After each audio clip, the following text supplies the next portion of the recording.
Julian Voss stood at the altar on his wedding day, but it wasn't love that brought him there. It was debt. His father's gambling addiction had dragged their family into the hands of Chicago's most dangerous crime syndicate, and now Julian was the payment. The man waiting for him at the end of the aisle wasn't a partner. He was a predator. Julian had resigned himself to this fate, emotionally shut down and hollow inside. But then gunfire shattered the stained glass windows. A stranger walked through the smoke with lethal calm and extended his hand. Julian took it, and everything changed.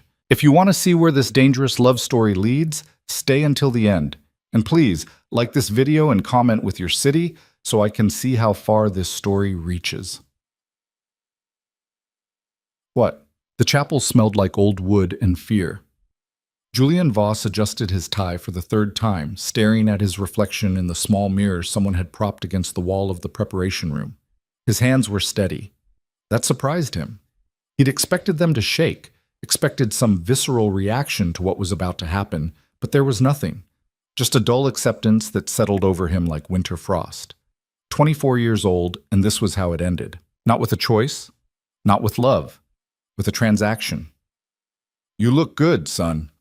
His father's voice came from behind him, slurred slightly at the edges. Richard Voss had been drinking since breakfast, probably earlier. Julian didn't turn around. "Don't," Julian said quietly.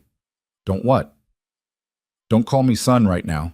The silence stretched between them, thick and uncomfortable. Julian could feel his father's presence, could picture him standing there with that same pathetic expression he'd worn for months now, the one that said, "I'm sorry," without ever actually forming the words. "Julian, how much do you owe him?" Julian finally turned, meeting his father's bloodshot eyes. "Total. How much?" Richard looked away. "It doesn't matter now.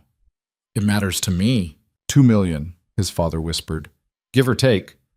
Julian laughed, a short, bitter sound that didn't reach his eyes. $2 million in gambling debts. Jesus Christ, Dad. "I had a system. You had a problem." Julian cut him off, his voice sharp. "And instead of getting help, instead of declaring bankruptcy or selling the house or doing literally anything else, you made a deal with Konstantin Volkov, and now I'm the collateral." His father flinched at the name. Everyone in Chicago knew Volkov, knew what he was, what he did. The Russian had his fingers in everything from the docks to City Hall, running operations that stayed just clean enough to avoid federal attention. Richard Voss had started borrowing money for poker games 2 years ago, convinced he could beat the house if he just played enough hands. He'd been wrong. "I didn't know it would come to this," Richard said weakly. "You knew exactly what it would come to." Julian turned back to the mirror, straightening his collar with mechanical precision. "You just didn't care." The suit was expensive, Italian wool, custom-tailored, probably worth more than anything Julian had ever worn. Volkov had sent it 3 days ago along with very specific instructions. Be at the chapel at 2 o'clock, say the vows, sign the papers. Simple. Transactional. A wedding that had nothing to do with marriage and everything to do with ownership. Julian had met his soon-to-be husband exactly once. Viktor Sokolov was Volkov's nephew, early 30s, built like someone who enjoyed violence, with cold blue eyes and a smile that never quite reached them. During their single meeting at a restaurant downtown, Viktor had laid out the terms with business-like efficiency. Julian would move into Viktor's penthouse. He would be available when needed for public appearances. He would not embarrass the family.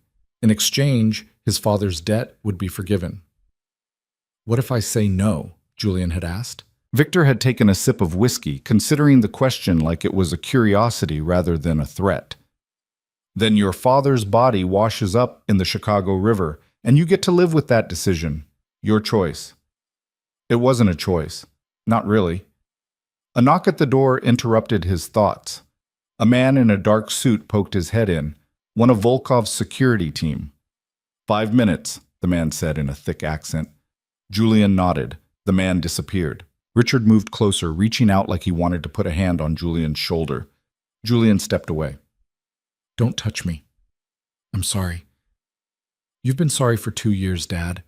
It doesn't mean anything anymore." "Julian, please." "Get out." His father stood there for another moment, opening and closing his mouth like he wanted to say something that might fix this, might make it better. But there was nothing to say. They both knew it. Finally, Richard turned and left, closing the door behind him with a soft click. Julian was alone. He looked at himself in the mirror one more time. Charcoal gray suit, white shirt, silver tie. He looked like a groom. He looked like someone about to make the biggest decision of his life. He looked like a stranger. The detachment was complete now. He'd spent the last 3 days building it, brick by brick, until he could look at what was about to happen and feel nothing. No fear, no anger, no grief for the future he'd imagined, the one where he finished his architecture degree, maybe met someone who actually gave a damn about him, built something that mattered. That future was gone. This was what remained. He walked to the door and opened it. The chapel was small, tucked away in a quiet corner of the city where people didn't ask questions. 50 folding chairs, half of them empty. The guests were mostly Victor's people, men in expensive suits with dead eyes, women who looked bored. Julian's side was pathetic by comparison. His father sat in the front row, staring at his hands. A couple of distant relatives who'd shown up out of obligation. That was it. No friends. Julian had stopped returning their calls weeks ago. How do you explain this? How do you tell people that you're marrying a gangster because your father can't stop gambling? You don't. You just disappear. Victor stood at the altar wearing a black suit and an expression of vague satisfaction. Beside him was Konstantin Volkov himself, a heavy man in his 60s with silver hair and a face that had seen too much violence to ever look kind. He was giving Julian away, apparently. The irony wasn't lost on anyone. The officiant was a nervous-looking man in his 40s, who kept glancing at the exits like he wanted to run. Julian didn't blame him. As Julian started down the aisle, the room went quiet. Every eye turned toward him. He kept his gaze forward, focused on a point just past Victor's shoulder. Don't think, don't feel, just walk. Left foot, right foot, repeat. The distance felt infinite and instantaneous at the same time. Then he was standing beside Victor, and the man was looking at him with something that might have been approval or appetite. Julian couldn't tell and didn't want to know. "You clean up nice," Victor murmured. Julian didn't respond. The officiant cleared his throat. "Dearly beloved, we are gathered here today." The words washed over Julian like white noise. He wasn't listening. He was somewhere else, somewhere far away where this wasn't happening. A mental trick he'd learned as a kid when his father would come home drunk and angry. Dissociation, his therapist had called it. A coping mechanism. The bonds of matrimony, which is an honorable estate. Julian felt Victor's hand close around his wrist. Not hard, just enough to keep him present, keep him from floating away completely. "Do you, Viktor Mikhailovich Sokolov, take this man?" Something was wrong. Julian felt it before he understood it. A shift in the air, a tension that rippled through the room like electricity. Victor's hand tightened on his wrist. Volkov turned slightly, his eyes scanning the back of the chapel. Then he heard it. Footsteps, not hurried, not rushed, steady and deliberate, echoing off the old wooden floors with absolute confidence. Everyone turned. A man was walking down the aisle. He was tall, 6'2", maybe 6'3", with dark hair and sharp features that could have been carved from marble. He wore a black overcoat that moved around him like smoke, and his eyes were the color of slate in winter, cold, focused, lethal. Julian had never seen him before in his life. "Stop!" Volkov barked, his voice cutting through the silence. The man didn't stop. Victor released Julian's wrist and reached inside his jacket. Around the chapel, other men were doing the same, hands moving to concealed weapons with practiced efficiency. The stranger stopped 10 feet from the altar. He looked at Julian. Just looked at him, like he was reading something written in a language only he could understand. Then he smiled. It wasn't a kind smile. "Konstantin Volkov," the man said, his voice smooth and controlled. "You have something that belongs to me." Volkov's face darkened. "You're in the wrong place, friend." "I don't have friends." The man's eyes never left Julian. "And I'm exactly where I need to be." "Do you know who I am?" Volkov took a step forward, his bulk radiating threat. "I know exactly who you are. I know you move heroin through the port, that you launder money through 6 shell companies, and that you're about to marry your nephew to a civilian to legitimize your operation." The man tilted his head slightly. I also know that the federal prosecutor has been building a case against you for 18 months. Warrants will be served Monday morning." The room went dead silent. Volkov's face turned to stone. "Who the hell are you?" "Adrian Moretti." The name hit like a physical blow. Julian saw it in the way Volkov's eyes widened, in the way Victor went pale beside him. Even the security team hesitated, hands still on their weapons but not drawing them. Everyone knew that name. Adrian Moretti was a ghost story in Chicago's underworld, a man who moved through the criminal landscape like a force of nature, untouchable and utterly ruthless. He ran operations that Volkov could only dream of, controlled territory that spanned 3 states, and had a reputation for eliminating problems with surgical precision. He was also, according to rumor, completely insane. "This is a private ceremony," Volkov said, recovering some of his composure. "You're not invited." "I don't need an invitation." Adrian's eyes finally shifted from Julian to Volkov. "I'm taking him." "The hell you are." Adrian reached into his coat. Every gun in the room came out. Julian stood frozen at the altar, his heart hammering against his ribs as 15 weapons pointed at the man in the black overcoat. This was it. This was where people died. He should have been terrified, should have been diving for cover, but that same detachment held him in place. If he died here, at least it was fast. At least it wasn't the slow suffocation of a life with Victor. But Adrian wasn't pulling a weapon. He withdrew a folded piece of paper and tossed it to Volkov. The older man caught it reflexively, frowning. "Open it," Adrian said. Volkov unfolded the paper. His expression went from confusion to rage in the span of a heartbeat. "Where did you get this?" "That's a warrant for your arrest," Adrian said calmly. "Signed and sealed. The prosecutor was going to wait until Monday, but I convinced her to move the timeline up. Federal agents are surrounding this building right now. You have about 90 seconds before they come through those doors." "You're lying!" As if on cue, the sound of vehicles pulling up outside filled the air, car doors slamming, voices shouting commands. Volkov looked at the paper again, then at Adrian, then at his security team. Calculation flickered across his face, weighing options, measuring odds. "You did this," Volkov said quietly. "I did." Adrian took a step closer to Julian. "And I'm taking what's mine. He's not yours. He's not yours either. Not anymore." The front doors of the chapel burst open. Men in FBI windbreakers flooded in, weapons drawn, voices overlapping in a chaos of shouted commands. "Federal agents! Get on the ground! Hands where I can see them!" Everything happened at once. Volkov's security team dropped their weapons and raised their hands. Victor stumbled backward, eyes wide with panic. The wedding guests scattered like birds. Richard Voss tried to run and was immediately tackled by 2 agents. In the middle of the chaos, Adrian stood perfectly still, an island of calm in a sea of violence. He extended his hand to Julian. "Come with me," he said. Julian stared at the offered hand. Nothing about this made sense. He didn't know this man. Didn't understand what was happening or why. Adrian Moretti was a criminal, maybe worse than Volkov, depending on who you asked. Taking his hand might be jumping from one nightmare into another, but Victor was screaming at the agents, and Volkov was being forced to his knees, and Julian's father was face down on the floor crying, and the officiant had actually fainted. This was his life. This was what his father's addiction had created. And if he stayed, if he let the FBI sort this out, he'd end up right back where he started, alone, broke, and drowning in someone else's mess. Adrian's hand remained steady. "Decide," Adrian said quietly. "Right now."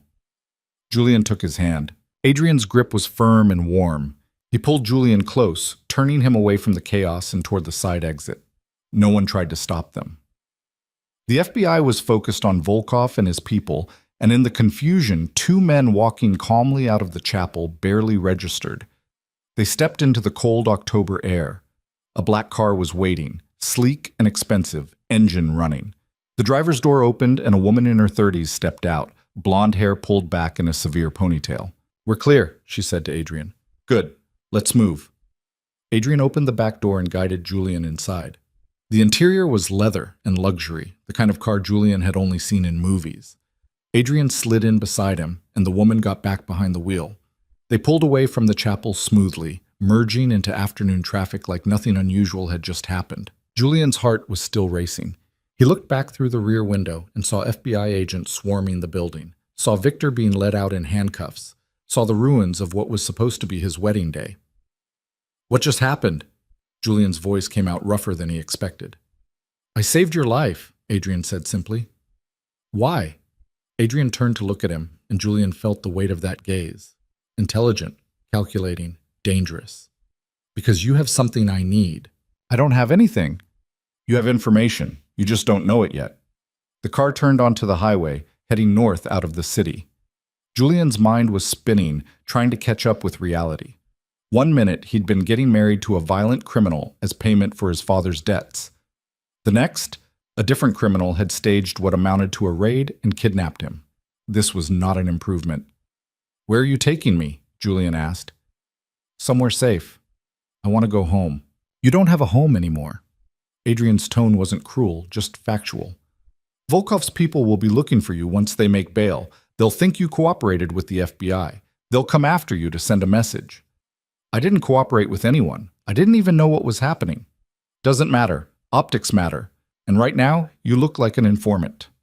Adrian settled back against the leather seat. "So you're staying with me until this situation resolves itself. That's kidnapping. Consider it protective custody. You're not a cop." "No," Adrian agreed. "I'm much more effective." The woman driving, whoever she was, took an exit that led away from the city and into rural Illinois. Trees lined the road, their leaves bright with autumn colors. The suburbs gave way to farmland, then to nothing, just empty highway and gray sky. Julian's phone buzzed in his pocket. He pulled it out and saw 15 missed calls from his father. He turned it off. "Smart," Adrian observed. "My father's an idiot, but he'll be worried." "Your father is in federal custody. He has bigger problems than worrying about you." Julian looked at Adrian sharply. "What did he do?" "Besides accumulate massive gambling debts and sell you to the Russian mob." Adrian shrugged. "Tax evasion, wire fraud, conspiracy." "The FBI has been watching Volkov for over a year. Your father showed up on their radar 6 months ago as a potential witness. They offered him a deal, testify against Volkov and enter witness protection. He turned them down." "Why would he do that?" "Because Volkov threatened to kill you if he talked." The information settled over Julian like cold water. His father hadn't just been weak, he'd been trapped, same as Julian. Maybe that should have made him feel something. Sympathy, forgiveness, understanding. But all Julian felt was tired. "So what happens now?" Julian asked. "Now we wait," Adrian said. "The prosecutor builds her case. Volkov goes to trial. The organization collapses. And you stay alive long enough to testify if needed." "Testify about what?" "I don't know anything." Adrian smiled that dangerous smile again. "You know more than you think." They drove for another 40 minutes before the landscape changed again. Trees gave way to open water, a massive lake that stretched to the horizon, gray and choppy under the October wind. A private road appeared, unmarked and gated. The driver punched in a code and the gates swung open. The mansion appeared gradually, emerging from the trees like something out of a dream. Modern architecture, all clean lines and glass, perched on the edge of the lake with a view that probably cost more than most people earned in a lifetime. "This is your place?" Julian asked. "One of them." The car pulled up to the front entrance. Adrian got out and waited for Julian to follow. Up close, the house was even more impressive. 3 stories of floor-to-ceiling windows, dark wood and stone, a design that managed to be both minimalist and imposing. A man in his 50s opened the door before they reached it. He was thin and precise, with gray hair and the bearing of someone who'd served in the military. "Sir," he said to Adrian. "Marcus, this is Julian Voss. He'll be staying with us for a while." Marcus looked at Julian with neutral professionalism. "Should I prepare the usual guest room?" "The north wing, and have Dr. Chen come by tomorrow to do a basic physical." "Of course." Marcus stepped aside to let them enter. The interior was exactly what Julian expected. Expensive, elegant, cold. Modern furniture arranged in geometric patterns. Art on the walls that probably cost more than his father's house. Everything was perfect in a way that felt sterile, like a magazine spread rather than a place where people actually lived. Adrian led him through the foyer and down a hallway lined with windows overlooking the lake. "You're free to move around the house," Adrian said as they walked. "The grounds are secure, but I'd prefer you didn't wander off the property until we resolve the situation in Chicago." "You mean until you decide to let me go?" Adrian stopped and turned to face him. "I mean until it's safe for you to leave without getting killed. There's a difference." "Is there?" They stood there, 2 feet apart, and Julian felt the weight of everything that had happened crash down on him at once. The wedding, the raid, the kidnapping, the realization that his entire life had been dismantled in less than an hour, and he had no idea what came next. "Why me?" Julian asked quietly. "Why did you really do this?" Adrian studied him for a long moment, those cold eyes searching for something. When he finally spoke, his voice was softer than Julian expected. "Because no one should have to marry someone they don't love just to pay someone else's debts." It was the most human thing Adrian had said since this started, and it caught Julian completely off guard. Before he could respond, Marcus reappeared. "The north wing is ready, sir." Adrian nodded and gestured for Julian to follow. They climbed a curved staircase to the second floor, then down another hallway to a set of double doors. Marcus opened them to reveal a suite that was bigger than Julian's entire apartment had been. King-sized bed, sitting area with a fireplace, floor-to-ceiling windows with a view of the lake, a bathroom with heated floors and a shower that looked like it belonged in a spa. "You'll find clothes in the closet," Adrian said. "If you need anything else, Marcus will get it for you." Julian walked into the room slowly, taking it all in. It was beautiful and terrifying in equal measure, a gilded cage with a view. "What if I want to leave?" he asked, not turning around. "Then you leave." Adrian's voice came from the doorway. "The doors aren't locked, Julian. I'm not Volkov. I'm not keeping you here by force." Julian turned. "But you think I'll stay anyway? I think you're smart enough to recognize the difference between protection and imprisonment." Adrian stepped back into the hallway. "Dinner is at 7. You're welcome to join me, or Marcus can bring something to your room." "And if I try to walk out the front door right now?" Adrian met his eyes. "Then I'll wish you good luck and watch you go. But I'll also send a security detail to follow you from a distance, because the moment you step off this property, you become a target." "That's still control." "That's reality." Adrian's expression didn't change. "I didn't create this situation, Julian. I'm just the only one offering you a way through it." He left before Julian could respond, closing the doors quietly behind him. Julian stood alone in the beautiful prison and finally let himself feel everything he'd been holding back. The fear, the anger, the grief for the life he'd lost, and the uncertainty of what came next. He walked to the window and looked out at the lake. The water was dark and restless, waves breaking against the shore in endless rhythm. He'd escaped one trap only to land in another, but Adrian was right about one thing. This cage was better than the last one, and until Julian figured out what game was really being played here, he'd stay. He'd watch. He'd learn. And when the time came, he'd decide for himself what freedom looked like. Julian didn't go down for dinner. He stayed in the room, watching the lake turn black as the sun disappeared behind the trees. The silence was suffocating, not the comfortable quiet of being alone, but the heavy stillness of a place designed to keep secrets. Around 8, Marcus knocked and left a tray outside the door. Julian waited until the footsteps faded before retrieving it. Grilled salmon, roasted vegetables, some kind of grain he didn't recognize. He ate mechanically, tasting nothing. Sleep didn't come easily. The bed was too soft, the room too large, and every small sound made him tense. Around 3 in the morning, he finally drifted off, only to wake at dawn with his heart racing from dreams he couldn't remember. The closet, as promised, was stocked with clothes. All his size. That bothered him more than it should have. The implication that Adrian had planned this, had known Julian's measurements before they'd ever met. He pulled on jeans and a sweater and ventured out into the hallway. The house felt different in daylight, less threatening, but no less strange. He found his way downstairs and followed the smell of coffee to a kitchen that was all steel and marble. Marcus was there, reading a newspaper and drinking from a delicate porcelain cup. "Good morning, Mr. Voss," Marcus said without looking up. "Coffee?" "Please."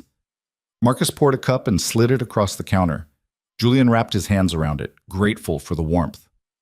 "Where's Adrian?" "Mr. Moretti is in his office. He works early." Marcus folded his newspaper with precise movements. "Dr. Chen will be here at 10. I trust that's acceptable?" "Do I have a choice?" "Of course. But Mr. Moretti would prefer to ensure you're healthy. The past few days have been stressful. Julian almost laughed. Stressful was one word for it. Fine, 10 is fine. He took his coffee and wandered through the house, trying to get his bearings. The first floor was mostly open plan, living areas that flowed into each other, more windows than walls, everything positioned to showcase the view of the lake. There was a library with floor-to-ceiling shelves, a gym that looked like it belonged in a private club, and what appeared to be a home theater. He found Adrian's office by accident, following the sound of low voices down a hallway he hadn't explored yet. The door was partially open. Within the week, someone was saying, a woman's voice. The prosecutor wants him available for a deposition. He's not going anywhere near a federal building until I know it's secure. That was Adrian, his tone flat and final. You don't get to make that call. I just did. Julian stopped outside the door, knowing he shouldn't eavesdrop, but unable to walk away. Adrian, this isn't a negotiation, the woman said. You wanted the FBI to move on Volkov. They moved. Now they need Julian's testimony to make the charges stick. They have Volkov's financial records. They have witness statements from 3 of his lieutenants who flipped. They don't need Julian. They want him anyway. Insurance. No. There was a pause. Julian could picture the woman, probably the blonde driver from yesterday, staring Adrian down with the kind of exasperation that came from years of dealing with his refusal to compromise. You're being unreasonable, she said finally. I'm being careful.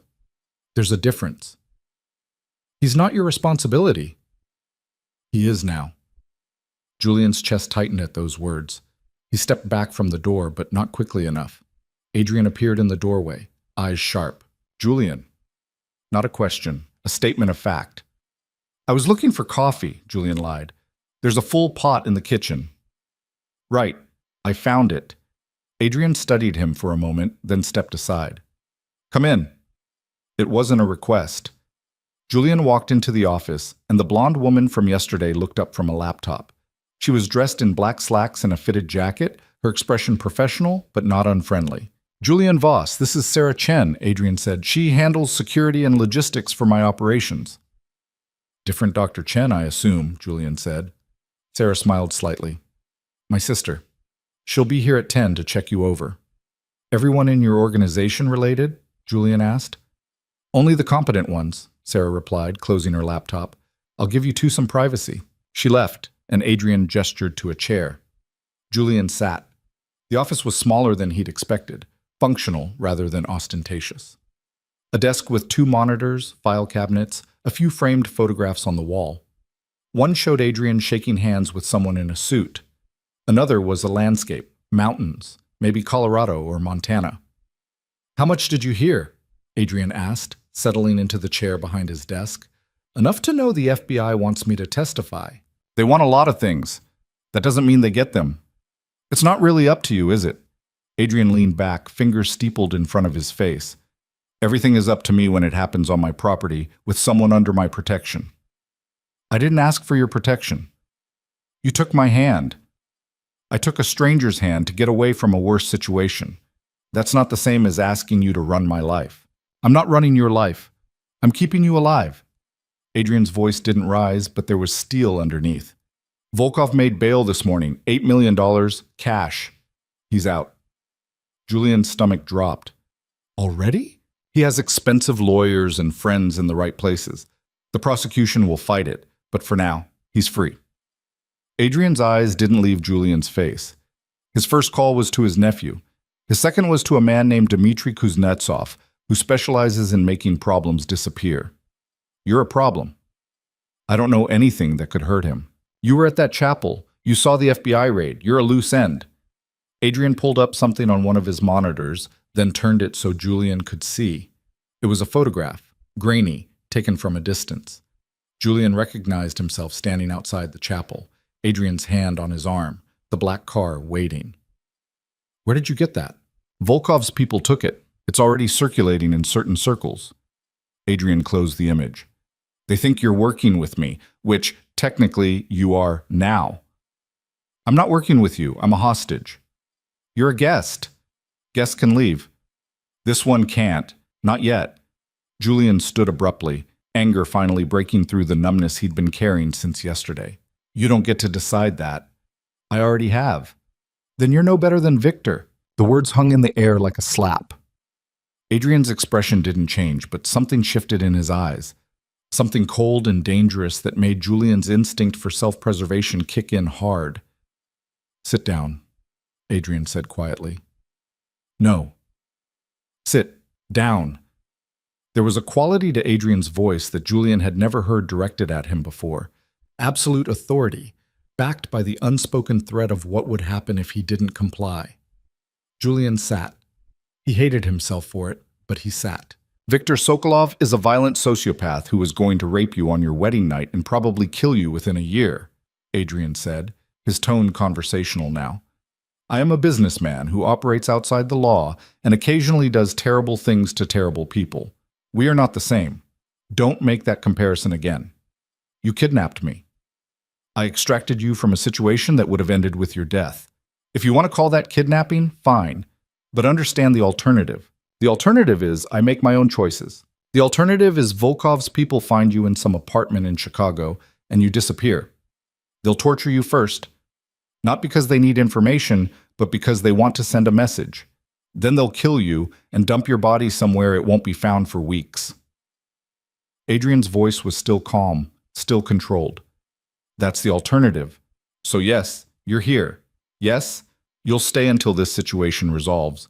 And yes, I'm making that choice for you because you don't have the information or resources to make it yourself. Julian's hands were shaking. He clenched them into fists to make it stop. How long? Until Volkov is convicted or dead. That could be months. Could be years. You can't keep me here for years. I can keep you here as long as necessary to keep you breathing. Adrian stood and walked to the window, looking out at the lake. I know what you're feeling right now. Trapped, angry, helpless. I'm not asking you to like it. I'm asking you to survive it. Why do you even care? Adrian was quiet for a long moment. When he spoke, his voice was different, less sharp, more tired. Because I've seen what Volkov does to people who cross him. And because when I looked at you standing at that altar, I saw someone who'd given up. I don't like watching people give up. I hadn't given up. Yes, you had. Adrian turned to face him. You were going through the motions because you thought you didn't have a choice, but you did. You always did. Easy for you to say. No, it's not. Adrian crossed his arms. You think I started out with all this? Money, power, people who do what I tell them? I started out with nothing, less than nothing.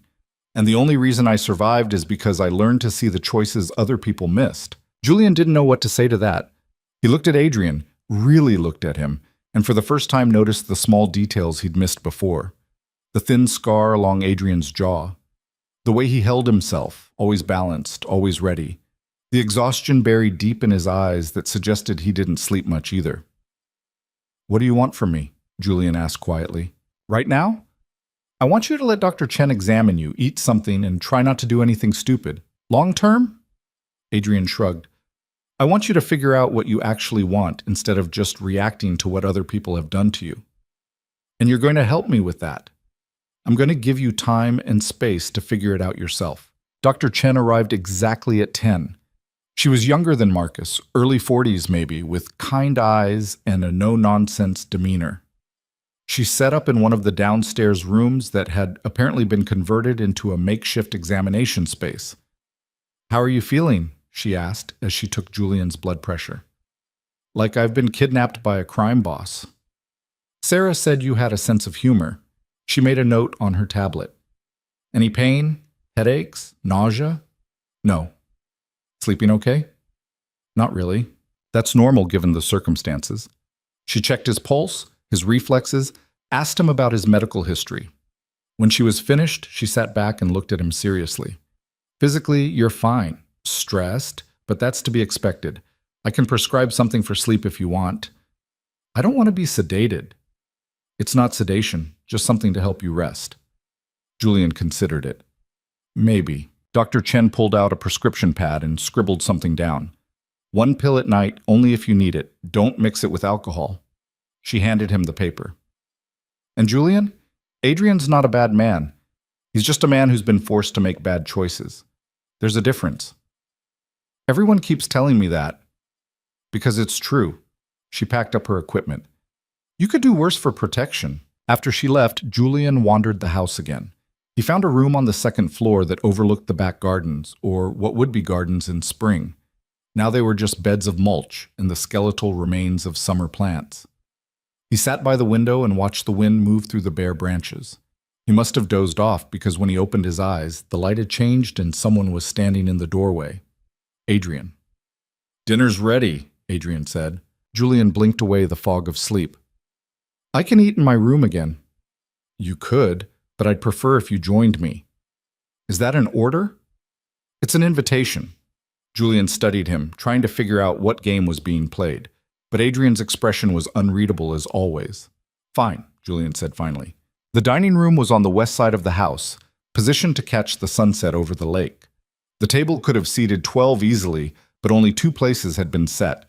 One at the head, one to the right. Adrian took the head. Julian sat. Marcus appeared with food, pasta with some kind of sauce, salad, bread. It smelled incredible, and Julian realized he hadn't eaten since the breakfast tray that morning. They ate in silence for a while. It wasn't comfortable, but it wasn't hostile either. Just 2 people sharing a meal. "You went to school for architecture," Adrian said eventually. Julian looked up, surprised. "How do you know that?" "I know everything about you. Birth date, education, employment history, medical records, traffic violations." Adrian cut his pasta with precise movements. "Northwestern University. You were 2 semesters from graduating when you dropped out. My father ran out of money. Your father gambled it away." Same result. Julian took a drink of water. "Why do you care?" "I'm curious. Architecture is a discipline that requires vision, the ability to see what doesn't exist yet and make it real." Adrian looked at him. "Why did you give it up so easily?" "I didn't have a choice." "You had choices. You could have taken out loans, applied for scholarships, found a job that would cover tuition. I tried all of that. It wasn't enough. So you quit." The word stung more than it should have. "I did what I had to do." "You did what was easiest. There's a difference." Julian set down his fork, anger rising again. "You don't know anything about my life. I know you're smart and talented, and you let yourself become collateral damage in someone else's war." Adrian's voice was calm, but there was an edge to it. "I know you stopped fighting. What do you want from me? An apology for not being strong enough? I want you to stop pretending you're helpless." Adrian stood and walked to the window. "You're not a victim, Julian. You're someone who made bad choices out of fear and guilt. Own it. Go to hell." "Already there." Adrian turned back to face him. "The question is whether you want to join me or find your own way out." Julian pushed back from the table and left without another word. He went back to his room, slammed the door, and stood there breathing hard. Who the hell did Adrian think he was? He didn't know what it was like to have a father who self-destructed and took the whole family down with him. He didn't know what it was like to feel responsible for someone else's happiness, someone else's survival. Except maybe he did. Julian thought about what Adrian had said earlier. Started with nothing. Learned to see the choices other people missed. That wasn't the biography of someone who'd had it easy. He sat on the bed and pulled out the prescription Dr. Chen had given him. 1 pill at night. Just to sleep. Just to quiet the noise in his head for a few hours. He took one. The dreams came anyway, but they were distant and blurred. He woke once in the middle of the night and thought he heard voices in the hallway, but when he opened the door, there was no one there.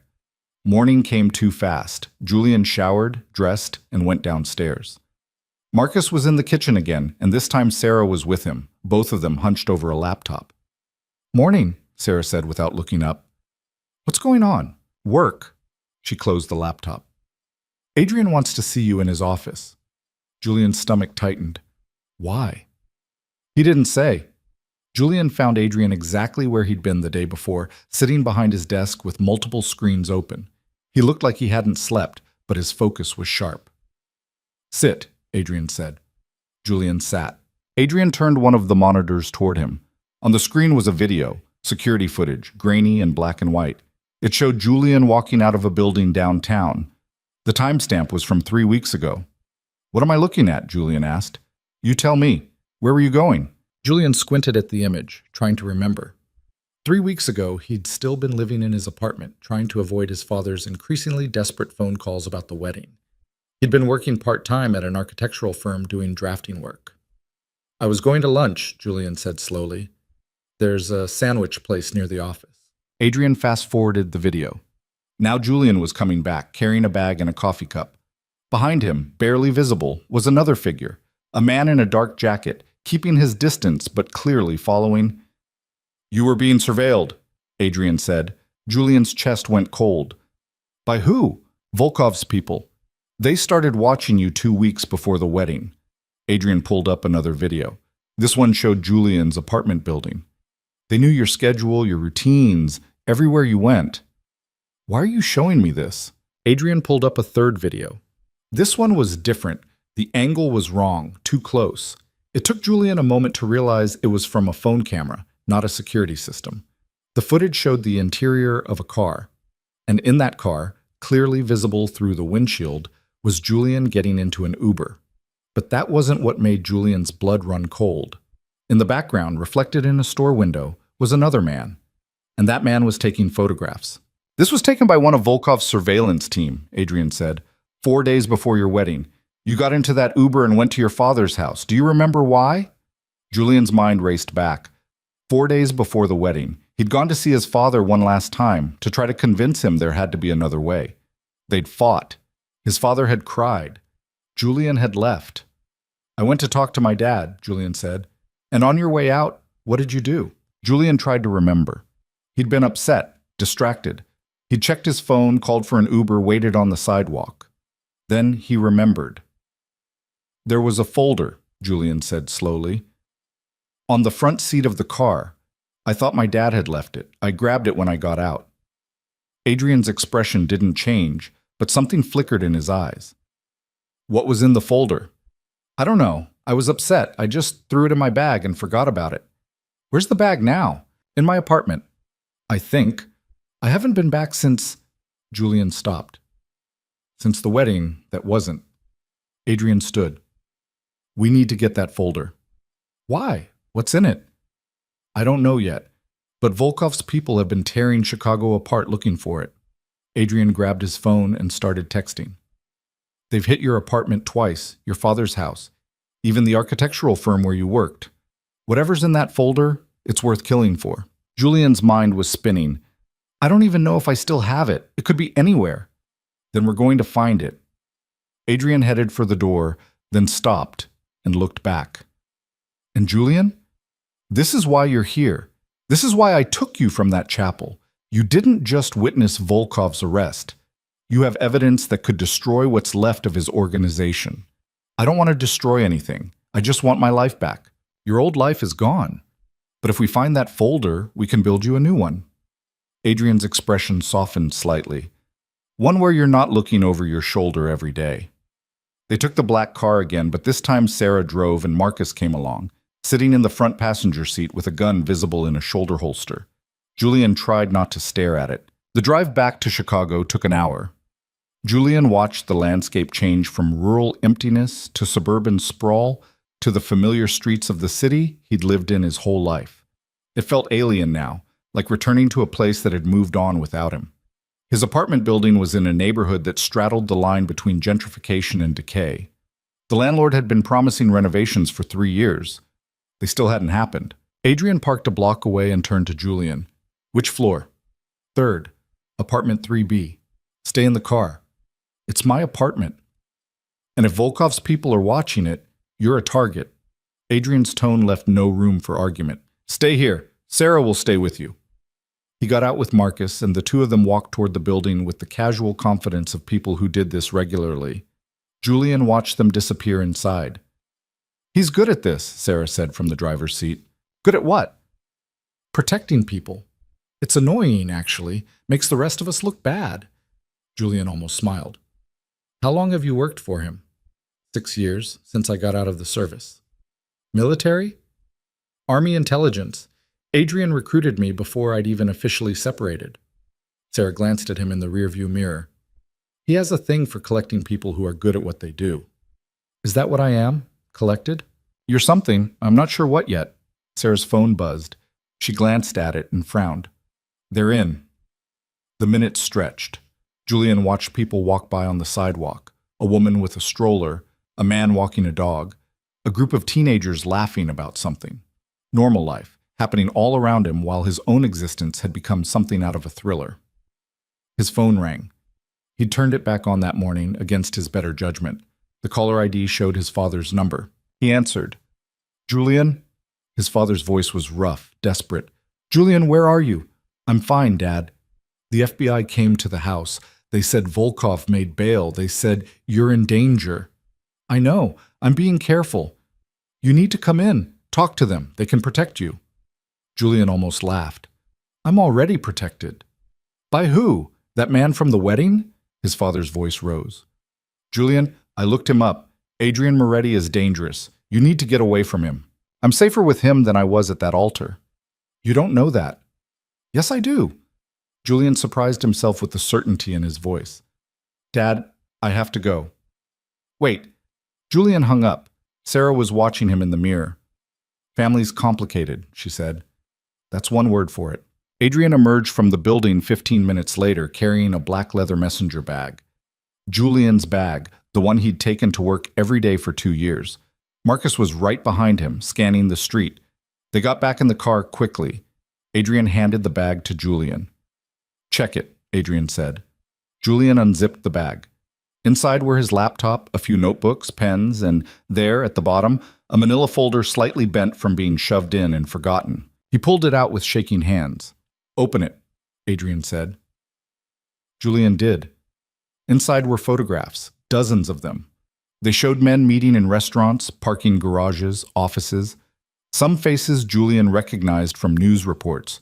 City officials, a police captain, a judge. Others were unfamiliar. But in every photograph, there was one consistent figure, Konstantin Volkov. Jesus, Julian whispered. Keep going, Adrian said. Underneath the photographs were documents, financial records, wire transfer receipts, what looked like coded ledgers tracking payments, and at the very bottom, a thumb drive. Your father was building a case, Adrian said quietly.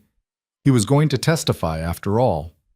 These are insurance, proof of Volkov's connections, his bribes, his entire network. Your father was going to burn it all down. Then why didn't he? Because Volkov found out. Adrian took the folder carefully. This is why they threatened to kill you, not just to keep your father quiet, but to get this back. And somehow, it ended up in your bag instead. Julian felt sick. His father had been trying to do the right thing, and Julian had hated him for being weak. But he hadn't been weak. He'd been brave, and it had almost gotten them both killed. What happens now? Julian asked. Adrian looked at the folder, then at Julian. Now we give the FBI everything they need to take Volkov apart piece by piece, and you get to decide what kind of life you want after that. Sarah started the car and pulled away from the curb. Julian watched his apartment building disappear in the side mirror, and with it, the last physical connection to his old life. He'd grabbed that folder by accident, a random act in a moment of emotional chaos, and it had changed everything. The ride back to the lake house was tense.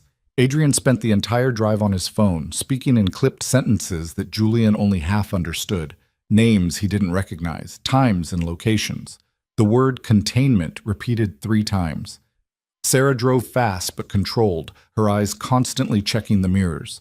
Marcus had his gun out now, resting on his lap like it belonged there. Julian held the folder against his chest and tried not to think about what it meant. His father had been building a case. His father had been brave. And Julian had spent months hating him for it. They were 20 minutes from the house when Sarah's phone rang. She answered on speaker. Talk to me, Adrian said from the back seat. We've got movement. It was a male voice Julian didn't recognize. 2 vehicles just passed the north checkpoint. They turned around when they saw our people. Volkov's? Probably. They're being careful. No plates, windows tinted. Adrian was quiet for a moment. Pull everyone back to the inner perimeter. I want the house locked down in 10 minutes. Copy that. Sarah ended the call and pressed harder on the accelerator. The speedometer climbed past 80. They know we have it, Julian said. They suspect, Adrian corrected. But yes, they're moving faster than I expected. How did they find out? Someone talked. Or they've been watching the apartment and saw us leave with your bag. Adrian's jaw tightened. Doesn't matter now. What matters is getting inside before they commit to a full assault. Assault? Julian's voice cracked slightly. You think they'd attack your house? If they're desperate enough, yes. The gates appeared ahead. They were already open, and two men with rifles stood on either side. Sarah didn't slow down until they were through, and even then she only dropped to 60 as they raced up the private road toward the house. More armed men were positioned around the property. Julian counted at least 8, all carrying weapons that looked military grade. This wasn't private security. This was a small army. They pulled up to the front entrance, and Adrian was out before the car fully stopped. Marcus, take Julian inside. Sarah, I want eyes on every approach. If they're coming, I want to know before they're within a mile of this property. Already on it, Sarah said, pulling out her phone. Marcus touched Julian's arm. Come on. Julian followed him into the house. The peaceful, sterile mansion from yesterday had transformed into something else. More people, men and women Julian had never seen before, were moving through the rooms with purpose. Someone was setting up monitors in the library. Another person was checking windows, pulling heavy curtains closed. What's happening? Julian asked. Lockdown protocol, Marcus said. Standard procedure when there's a credible threat. This is standard? Marcus almost smiled. For us, yes. He led Julian upstairs to his room. Stay here. Lock the door. Don't open it for anyone except me, Sarah, or Mr. Moretti. What if... Lock the door. Marcus's expression was kind but firm. We're good at this, Julian. Let us work. He left. Julian locked the door and stood in the middle of the room, still clutching the folder. His heart was hammering and his hands were shaking, and he couldn't quite believe this was real. 48 hours ago, he'd been preparing to marry a man he didn't love to pay off his father's debts. Now he was in a fortified mansion, holding evidence that could destroy a criminal empire, while armed men prepared for a potential assault. His life had become completely insane. He set the folder on the bed and walked to the window. The curtains were still open here, offering a view of the lake and the grounds. He could see 2 figures moving through the trees near the water. Security, watching. His phone buzzed. Another call from his father. Julian let it go to voicemail. Then a text came through. Not from his father, from a number he didn't recognize. You have something that belongs to us. Return it and walk away. Keep it and die with the people protecting you. Julian stared at the message. His first instinct was to show Adrian, but Adrian was busy coordinating whatever defense he had planned. His second instinct was to panic. He chose neither. Instead, he opened the folder again and really looked at the contents. The photographs were damning. Clear images of Volkov handing envelopes to a city councilman, sitting in a car with a federal judge, shaking hands with the police captain outside what looked like a private club. Each photo was dated and annotated in his father's handwriting. Notes about amounts, dates, what was being purchased. The financial documents were worse. Wire transfers running into millions. Shell companies layered so deep it would take forensic accountants months to unravel them. But his father had done the work, had traced the money from Volkov's operations through a maze of legitimate businesses and back out again as clean capital. And the thumb drive. Julian turned it over in his hands. What was on it? More evidence, recordings, emails? A knock at the door made him jump. It's me, Adrian's voice came through.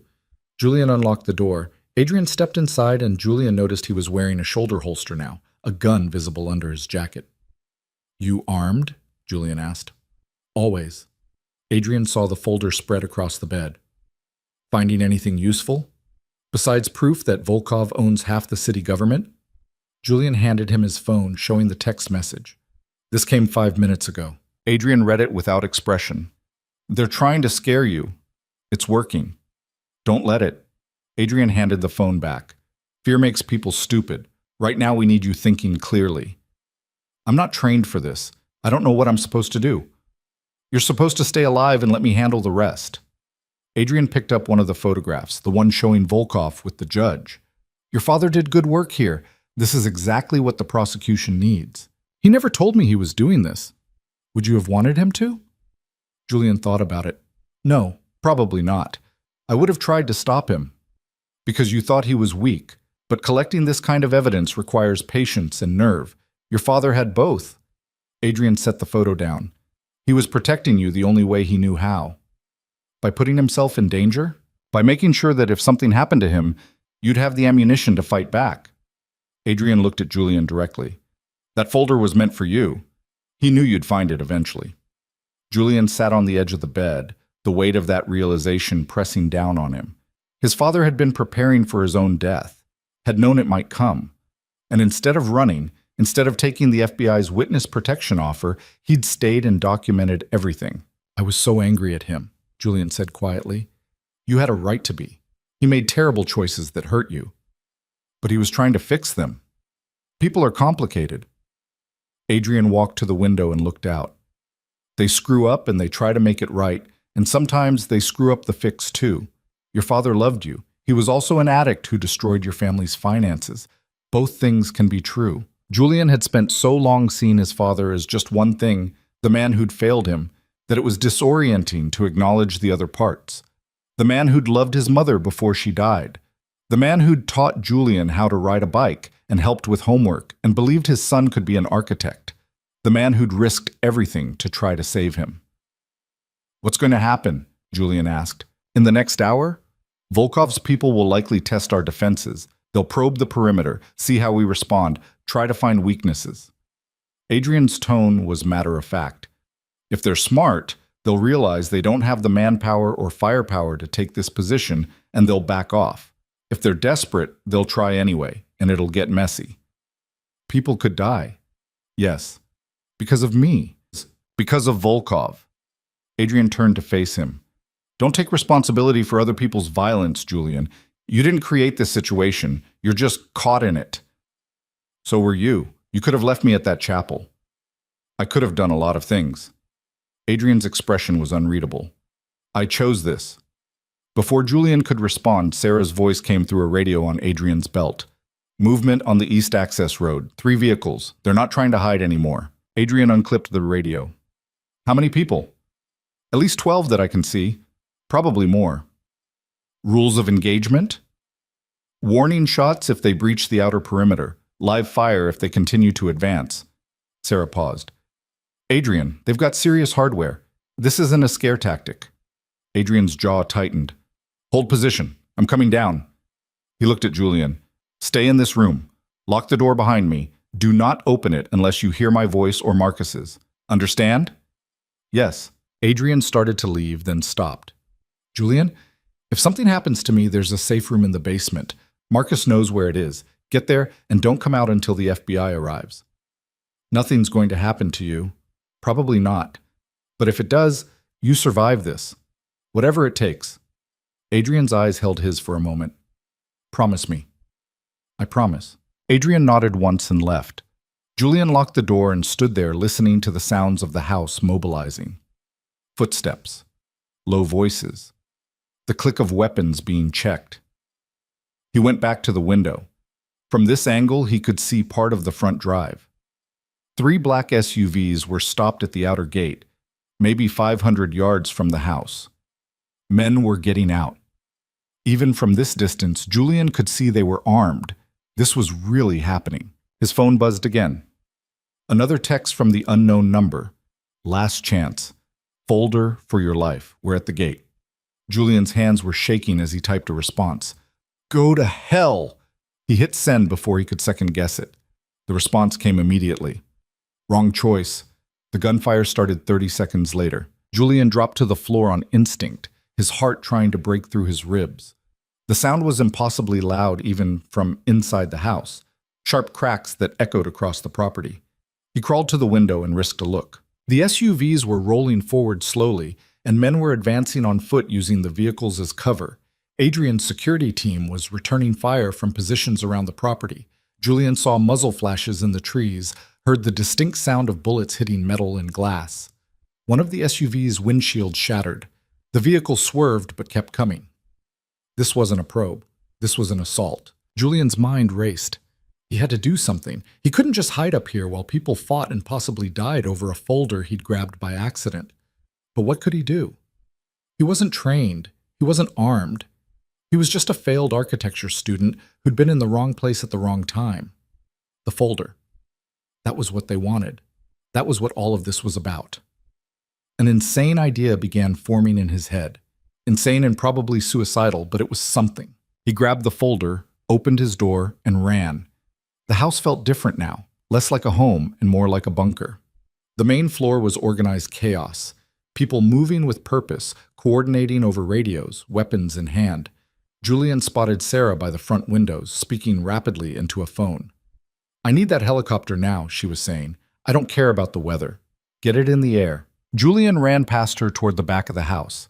He had a vague memory of seeing a door that led to the gardens. If he could get outside, if he could make himself visible. "Julian!"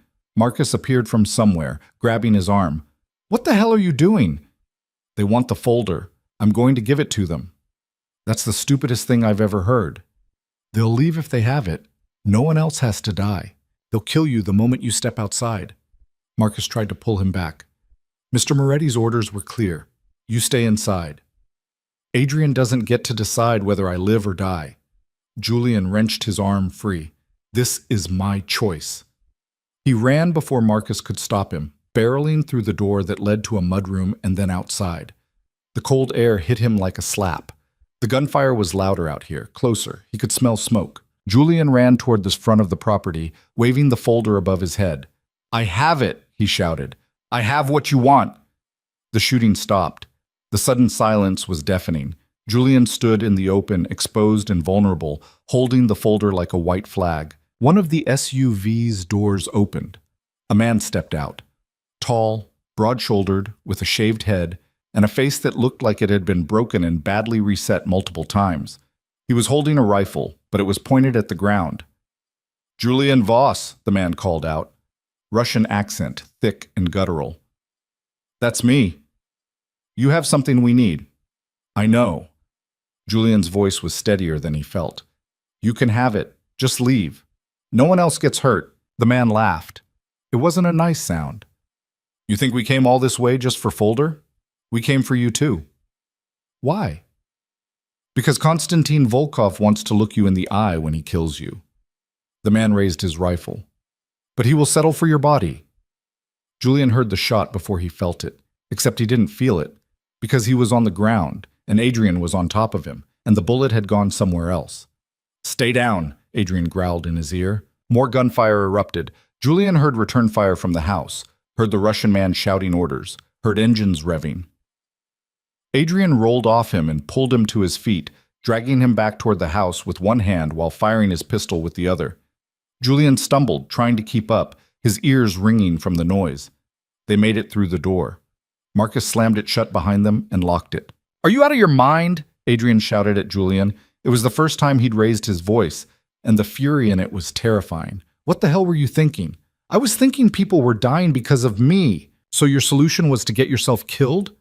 Adrian grabbed him by the shoulders. "That folder is worthless if you're dead. You're the witness.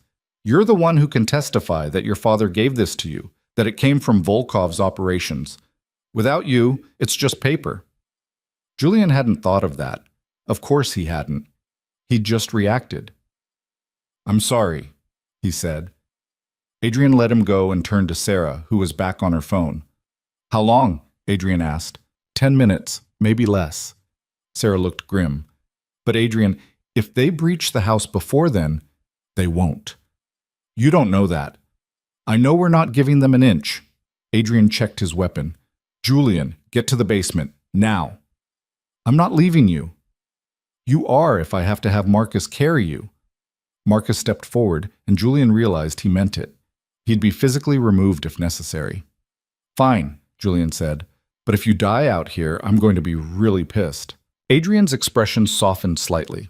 "Noted." Marcus led him downstairs to a part of the house Julian hadn't seen before. The basement was finished but utilitarian, concrete floors, exposed beams, storage. In the far corner was a heavy steel door with a biometric lock. Marcus pressed his thumb to it. The lock clicked open.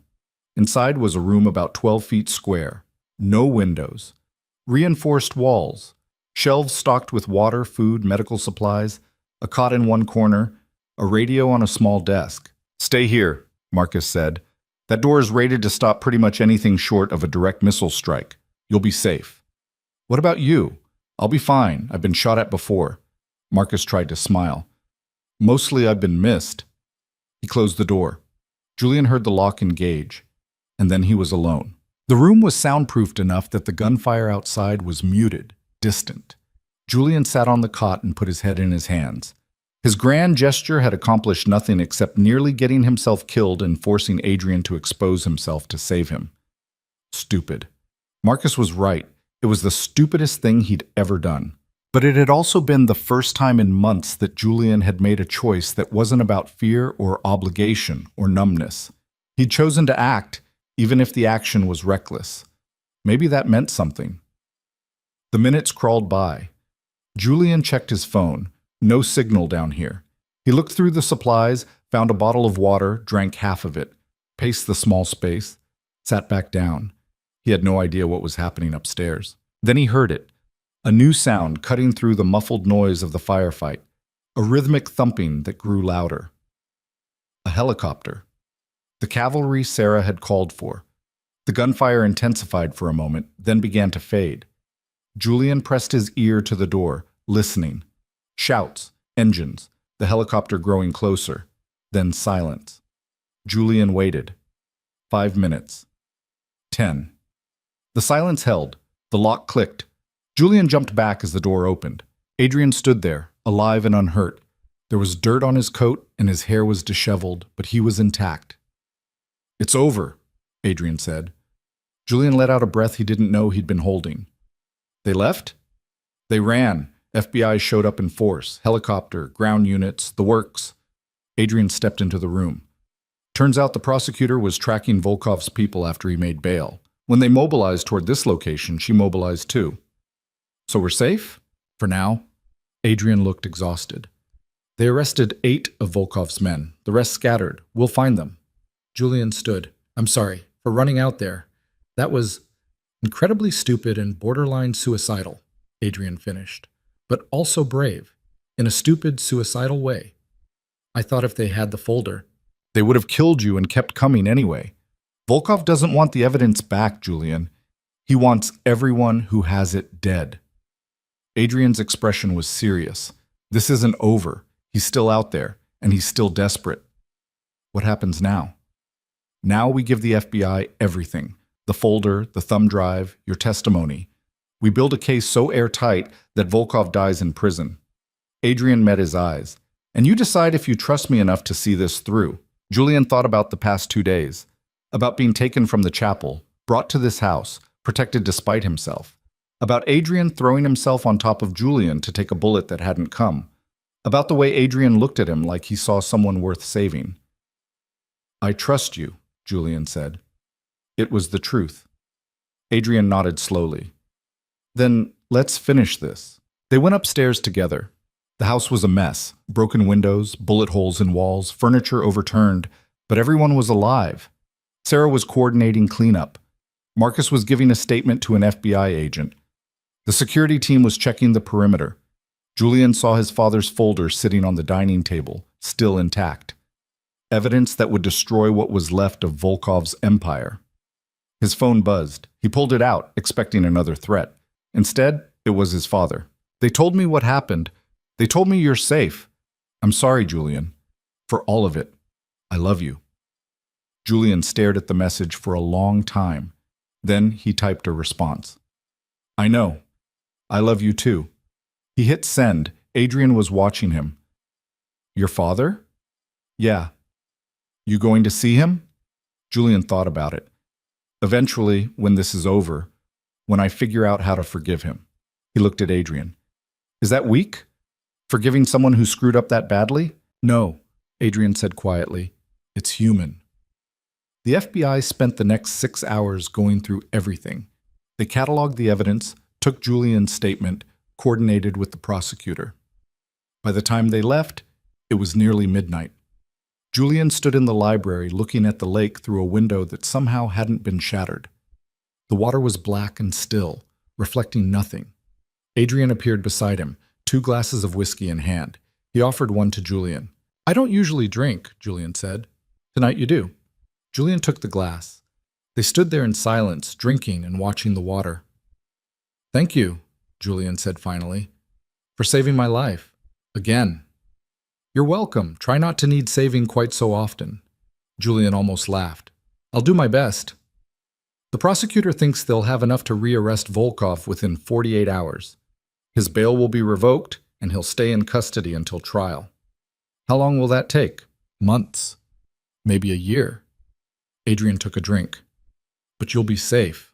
Once he's locked up, his organization will fragment. Without leadership, they're just criminals fighting over scraps. And me? You testify when the time comes. Then you're free. Adrian looked at him. Free to go back to school, finish your degree, build the life you actually want. It sounded impossible. After everything, after all of this, just go back to normal? What if I don't know what I want anymore? Julian asked.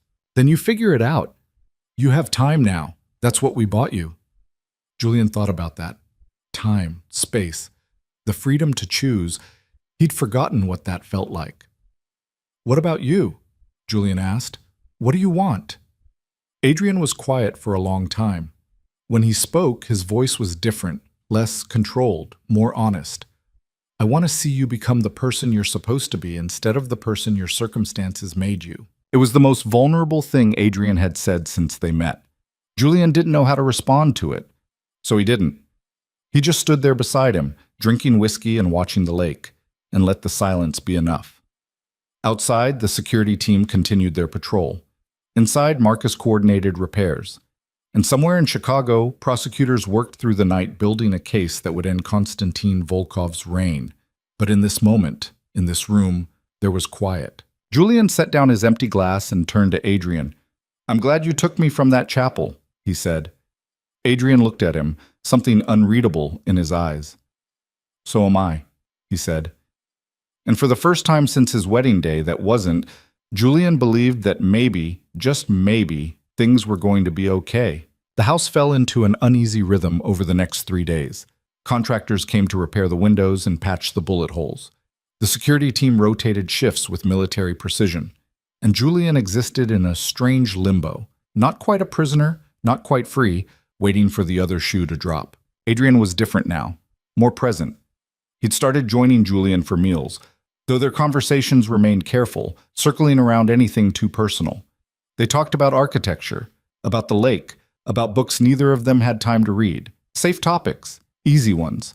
But sometimes Julian would catch Adrian watching him with an expression he couldn't decode, like he was trying to solve a problem that didn't have a clear answer. On the fourth morning, Sarah knocked on Julian's door while he was still in bed. Adrian wants to see you, she said. His office. Now. Julian dressed quickly and went downstairs. Adrian was at his desk, but he stood when Julian entered.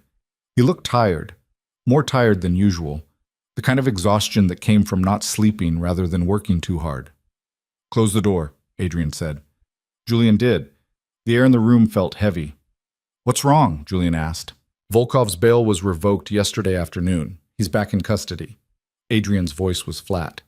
The prosecutor filed additional charges based on your father's evidence. Racketeering, bribery, conspiracy to commit murder. She's pushing for no bail this time. That's good news, isn't it? It should be. Adrian walked to the window. But Volkov's lawyer is claiming the evidence was obtained illegally, that your father stole it during a break-in. That's insane. My dad worked for him. As a consultant on a construction project, not as someone with access to financial records or photographs of illegal meetings. Adrian turned to face him. The lawyer is arguing that everything in that folder is fruit of the poisonous tree. Inadmissible. Julian's stomach dropped. Can they do that? They can try. The prosecutor is fighting back, but it's going to be messy. Adrian crossed his arms. Which brings me to the real problem. Your father needs to testify about how he obtained that evidence, and right now he's refusing. What? Why? Because if he admits he stole it, he'll be charged with breaking and entering, theft, possibly conspiracy. The FBI offered him immunity in exchange for his testimony, but he's scared. Of going to jail? Of Volkov's reach, even locked up. Volkov has connections. Your father thinks testifying will get him killed. Julian sat down heavily in one of the chairs. His father had been brave enough to collect the evidence in the first place, had risked everything to document Volkov's crimes, and now he was too terrified to finish what he started. I need to talk to him, Julian said. The FBI can arrange it, but Julian, Adrian's expression was serious. Your father is right to be scared. Volkov has people everywhere, in jails, in witness protection, in places you wouldn't expect. Testifying is dangerous. More dangerous than letting Volkov walk free? Potentially, yes. Julian stood. I don't care. Set it up. The meeting happened the next day at a federal building downtown. Julian rode with Sarah and Marcus, Adrian staying behind to coordinate something he didn't explain. The building was sterile and institutional. Fluorescent lights, beige walls, the smell of bad coffee and bureaucracy. His father was already there when they brought Julian to the conference room. Richard Voss looked smaller than Julian remembered, hunched in a cheap suit that didn't fit right. He had dark circles under his eyes and his hands shook slightly as he stood. Julian, he said, and his voice cracked on the name. Julian sat across from him. A federal agent stood by the door, present but trying to be invisible. Dad. They looked at each other for a long moment. All the anger Julian had carried for months was still there, but it felt distant now, muted by everything else that had happened. They told me about the attack, Richard said. At the house. You could have died. I didn't. Because of Adrian Moretti. His father's expression was pained. I looked him up, Jules. He's dangerous. You shouldn't be with him. He's kept me alive, which is more than anyone else has managed. Richard flinched at that. I know I failed you. I know I destroyed everything, but you have to understand, I was trying to fix it. The evidence, the folder, I was building a case so that when I testified, it would be ironclad. Then why won't you testify now? His father looked down at his hands. Because I'm a coward. The honesty of it surprised Julian. No excuses, no justifications, just the truth. You weren't a coward when you collected that evidence, Julian said quietly. You walked into Volkov's operations, documented everything, knowing what would happen if you got caught. That's not cowardice. That was different. I was doing it for you, and testifying would still be for me, for both of us. Julian leaned forward. Dad, if you don't do this, everything you risked was for nothing. Volkov walks. His organization keeps running, and we spend the rest of our lives looking over our shoulders. I'm terrified, Julian. I know, but you're also the only person who can finish this. Julian's voice was steady. The FBI offered you immunity, witness protection if you need it. You'd be safe. Would I? Volkov has killed people in witness protection before. He's killed people who weren't smart enough or careful enough. You're both. Julian surprised himself by reaching across the table and taking his father's hand. I need you to be brave one more time. Can you do that? Richard's eyes filled with tears. I don't know if I can. Yes, you do. You've been doing hard things your whole life. This is just one more. His father gripped his hand tightly.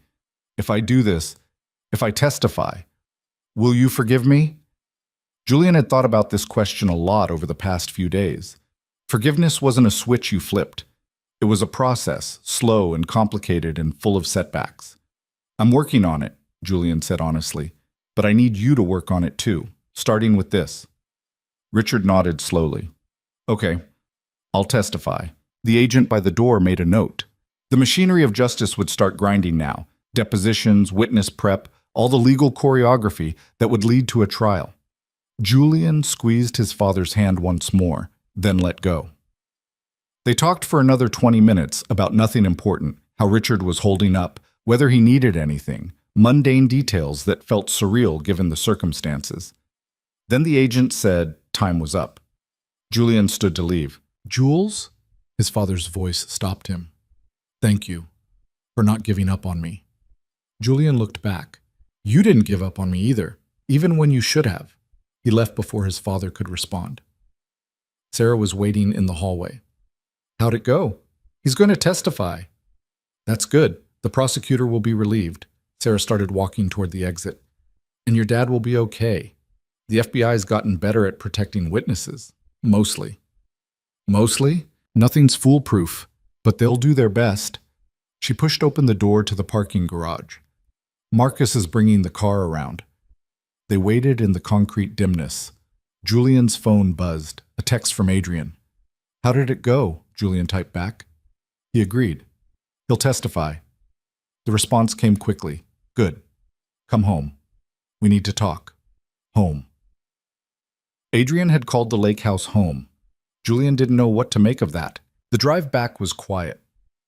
Julian watched the city give way to suburbs, give way to trees and water, and tried to quiet the anxiety building in his chest. We need to talk. That phrase never preceded good news. Adrian was in the library when Julian arrived, standing by the fireplace with a drink in his hand. He looked up when Julian entered. Close the door, Adrian said. Julian was getting tired of that instruction, but he complied. What's going on? Julian asked. Adrian set down his drink. The prosecutor wants you to testify too, not just your father, you. About what? I don't know anything. You know your father gave you that folder. You know where it came from. You can authenticate the chain of custody in a way that makes it harder for Volkov's lawyers to challenge. Adrian's expression was carefully neutral. It would strengthen the case significantly.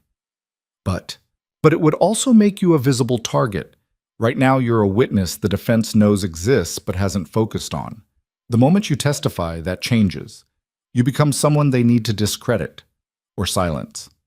Julian sat down on one of the leather couches.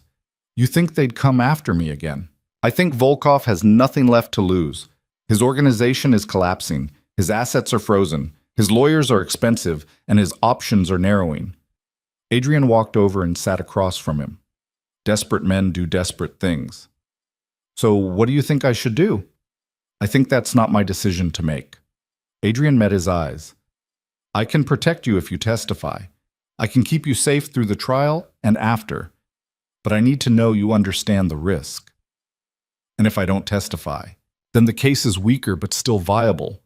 Your father's testimony might be enough. Might not. Adrian leaned back. Either way, your life gets to go back to normal, eventually. School, work, whatever you want. Julian thought about it. Normal sounded appealing in theory, but the reality was more complicated. His apartment was a crime scene. His father was in witness protection. His almost husband was in federal custody. There was no normal to go back to. I'll testify, Julian said. Adrian nodded slowly. Okay. You don't seem surprised. You have a pattern of doing brave, stupid things. This fits. There was something in Adrian's voice that might have been admiration, or concern, or both. When? Depositions start next week. Trial probably won't begin for another 6 months. Until then, you stay here. 6 months? Give or take. Could be longer if the defense files motions, could be shorter if they negotiate a plea. Adrian stood and poured himself another drink. Either way, you're stuck with me for a while. 6 months in this house. 6 months in this strange limbo between captivity and protection. 6 months with Adrian. Julian should have been angry about it, should have demanded his freedom, insisted on other arrangements. Instead, he felt relieved. I can think of worse places to be stuck, Julian said. Adrian glanced at him, something shifting in his expression. So can I. The days started blending together. Julian fell into routines, morning coffee in the kitchen with Marcus, afternoons reading in the library, evenings with Adrian going over testimony prep. The prosecutor sent materials. Julian memorized dates, details, the exact contents of the folder. His father did the same from wherever the FBI had stashed him. But beneath the routine, something else was building. A tension that had nothing to do with Volkov or the trial. It lived in the way Adrian would touch Julian's shoulder when passing in the hallway, brief, almost unconscious. In the way their conversations were lasting longer, stretching into the late hours. In the way Julian caught himself looking for Adrian whenever he entered a room. He told himself it was gratitude, proximity, the weird intimacy that came from depending on someone for your survival. He was lying to himself. 2 weeks before the depositions were scheduled, everything changed. Julian was in his room reading when he heard shouting downstairs. He set down his book and went to investigate. Adrian's office door was open. Inside, Adrian and Sarah were in the middle of a heated argument. Not your call to make, Sarah was saying. It absolutely is my call. He's my responsibility. He's a witness, Adrian, not your boyfriend. Julian froze in the hallway. I know what he is, Adrian snapped, which is why I'm not letting him walk into that deposition without better security. The FBI has protocols. The FBI's protocols got 3 witnesses killed last year. I'm not trusting Julian's life to protocols. There was a long silence. Then Sarah's voice, quieter now. This is a bad idea. You're getting too close. I'm doing my job.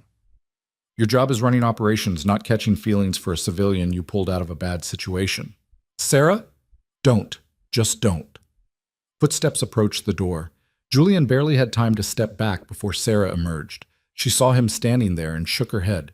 He's all yours. She left. Julian stood in the doorway, uncertain. Adrian was at his desk, gripping the edge hard enough that his knuckles were white. How much did you hear? Adrian asked without looking up. Enough. Then you know I'm compromised, personally invested in a way I shouldn't be. Adrian finally looked at him. I can arrange for you to go somewhere else. Different house, different security team. Might be safer that way. Julian's chest tightened. Is that what you want? What I want is irrelevant. I'm asking anyway. Adrian stood and walked to the window, his default position when conversations got difficult. I want you safe. I want Volkov in prison, and I want... He stopped. What? Julian pressed. I want things I have no business wanting. Julian crossed the room slowly. He stopped a few feet from Adrian, close enough to see the tension in his shoulders. What if I want them too? Julian asked quietly. Adrian turned. They were close now, close enough that Julian could see the exact color of his eyes. Not quite gray, not quite blue. Something in between. You don't know what you're saying, Adrian said. Yes, I do. You're confusing protection with affection, gratitude with attraction. It's common in situations like this. Stop telling me what I'm feeling. Julian's voice was firm. I'm not a child. I'm not confused. And I know the difference between being grateful someone saved my life and wanting them. Julian, I want you, Julian said. I've wanted you since... I don't even know when it started. But it's there. And I'm pretty sure you feel it too. Adrian's expression was unreadable. What I feel doesn't matter. Acting on it would be taking advantage of you. I'm literally asking you to act on it. You're a witness in an active case. You're under my protection. There's a power imbalance that makes any relationship between us ethically... Julian kissed him. It was clumsy and desperate and probably a terrible idea, but Julian did it anyway. He closed the distance between them and pressed his mouth to Adrian's, cutting off whatever rationalization was coming next. For a second, Adrian went completely still. Then he kissed back. His hands came up to frame Julian's face, and the kiss deepened, no longer clumsy, no longer desperate. Controlled and intense and absolutely deliberate. Julian felt Adrian's restraint in every movement, the way he held back even as he gave in. When they finally broke apart, both breathing hard, Adrian rested his forehead against Julian's. This is a bad idea, Adrian said. Probably. I'm your protector. You're my witness. There are about 15 ethical violations happening right now. I don't care. You should. But Adrian didn't move away. His hands were still on Julian's face, thumbs tracing his cheekbones. If we do this, if we cross this line, everything changes. Everything already changed the moment you walked into that chapel. Adrian pulled back slightly, searching Julian's face. I can't give you normal. I can't give you safe. My life is complicated and dangerous, and I'm not asking for normal. I stopped wanting normal the day I agreed to marry Victor. Julian's voice was steady. I'm asking for this. For you. However complicated it is. Adrian's expression shifted, the careful control slipping, revealing something raw underneath. Want, fear, hope. I don't know how to do this, Adrian admitted quietly. Relationships. Caring about someone more than the mission. I'm not good at it. Neither am I. We'll figure it out. Julian, stop overthinking. Just, for once, stop thinking and feel. Adrian looked at him for a long moment. Then he kissed Julian again, slower this time, less frantic. A kiss that felt like a decision being made. When they broke apart, Adrian stepped back and took a breath. Okay, he said. Okay? Okay, we try this. But we do it right. No hiding, no lies. Sarah already knows, and she's going to give me hell about it. Adrian ran a hand through his hair. And we set boundaries. Your safety comes first, always. If there's ever a situation where I have to choose between protecting you and being with you, you protect me. I know. Do you? Because I need you to understand, I won't risk your life for this. For us. If it comes down to it, I will lock you in that safe room and walk away until the threat is neutralized. Julian understood what Adrian was really saying. I care about you enough to hurt you if it keeps you alive. I can live with that, Julian said. Adrian nodded. Then we have an understanding. They stood there, the air between them charged with everything unsaid. Julian wanted to kiss him again, wanted to push this further, but Adrian's control was back in place. Go, Adrian said quietly, before I change my mind about being ethical. Julian smiled despite himself. That's not very convincing. It's the best I can do right now. Adrian walked back to his desk. I have calls to make, security to coordinate, and I need to have a very uncomfortable conversation with Sarah about professional boundaries. Good luck with that. I'll need it. Julian headed for the door, then stopped. Adrian? Yeah? Thank you for letting this happen. Adrian looked at him, and for the first time since they met, his expression was completely unguarded. Thank you for wanting it, he said. Julian left before the moment could get any more intense. He went back to his room and sat on the bed, his heart still racing. He'd just kissed Adrian Moretti, had told him he wanted him, and Adrian had kissed back. This was insane. This was also the first thing in months that felt right. His phone buzzed, a text from an unknown number. Enjoy your time with him while it lasts. Nothing you love stays safe. Julian's blood went cold. He screenshot the message and sent it to Adrian immediately. The response came within seconds. Stay in your room, locking down. Footsteps in the hallway, voices on radios, the house mobilizing again. Julian locked his door and sat with his back against it, phone clutched in his hand. Volkov was locked up. His organization was scattered. How was he still reaching them? Unless it wasn't Volkov, unless someone else was watching, someone new. The thought was terrifying. Julian's phone buzzed again. Adrian this time. Marcus is outside your door. Let him in. Julian opened the door. Marcus stood there, weapon drawn but pointed down. Come with me, Marcus said. Where? Safe room. Adrian's orders.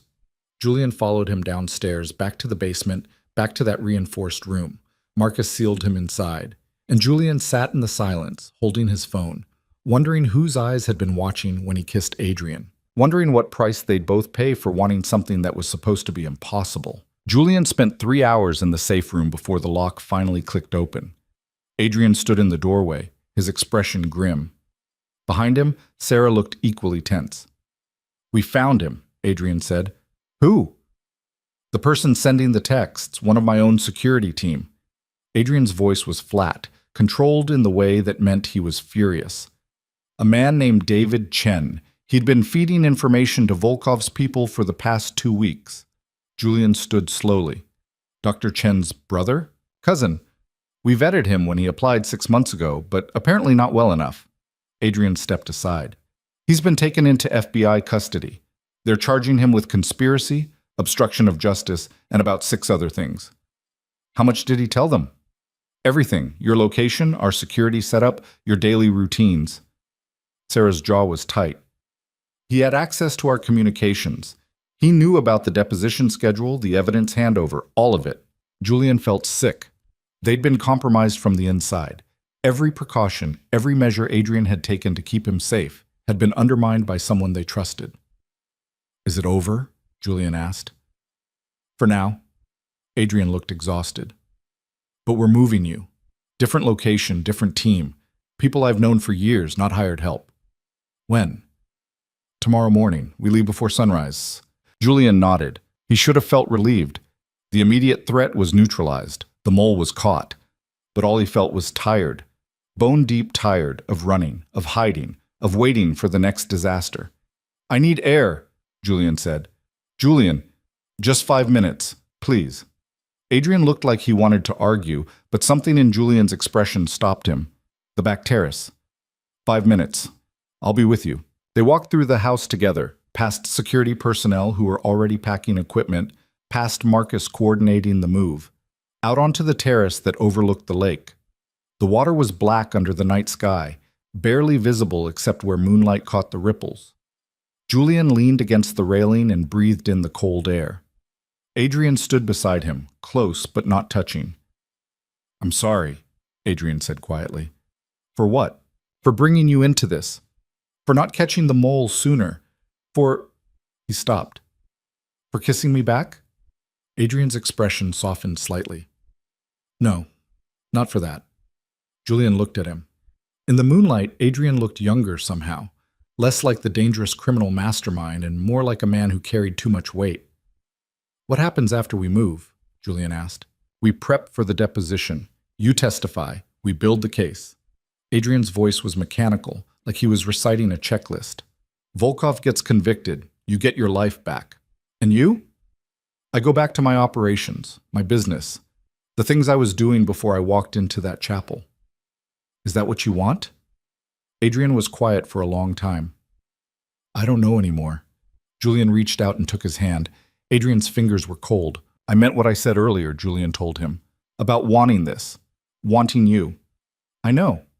But I don't know how to give you what you deserve. Stability, safety, a normal life." Adrian turned to face him. "You should be with someone who can take you to dinner without worrying about surveillance. Someone who doesn't have enemies that send death threats. Someone who—" Julian kissed him again, cutting off the spiral of self-doubt. When they broke apart, Adrian looked stunned. "Stop deciding what I deserve," Julian said firmly. "I get to make that choice. And I choose complicated. I choose dangerous. I choose you." Adrian's control finally cracked. He pulled Julian close, holding him tight enough that it almost hurt. "You're going to regret this," Adrian murmured against his hair. "Maybe, but it'll be my regret to have." They stood there on the terrace, holding each other under the cold October sky, and for the first time in weeks, Julian felt something close to peace. Then Adrian's phone rang. He answered it, listened for a moment, and went very still. "When?" Adrian's voice was sharp. "How many?" A pause. "I'm on my way." He ended the call and looked at Julian with an expression that made Julian's stomach drop. "What happened?" "Volkov escaped custody an hour ago. He killed 2 guards and disappeared." Adrian was already moving toward the door. "He's coming here." Everything happened fast after that. The house transformed into a fortress. Every entrance was sealed. Windows were reinforced with steel shutters that Marcus had apparently installed months ago for exactly this scenario. The security team, what was left of them after David Chen's betrayal, took positions throughout the property. Adrian pulled Julian into his office and closed the door. "Listen to me very carefully," Adrian said. "Volkov knows where you are. He knows we're moving you tomorrow. This is his last chance to eliminate you before the trial." "How did he escape?" "He was in federal custody. He had help. Someone on the inside, probably someone we haven't identified yet." Adrian pulled a handgun from his desk and checked it. "The FBI is mobilizing, but they're at least 30 minutes out. We have to hold until they arrive." "And if we can't?" Adrian looked at him directly. "Then I get you out through the escape route and you run. You don't look back. You don't wait for me. You get to the FBI and you testify. Understand? I'm not leaving you." "Yes, you are. Because if Volkov gets both of us, he wins." Adrian gripped Julian's shoulders. "Promise me, if it comes down to it, you run." Julian wanted to argue, wanted to refuse, but the look in Adrian's eyes left no room for negotiation. "I promise," Julian said. Adrian nodded. "Safe room. Now."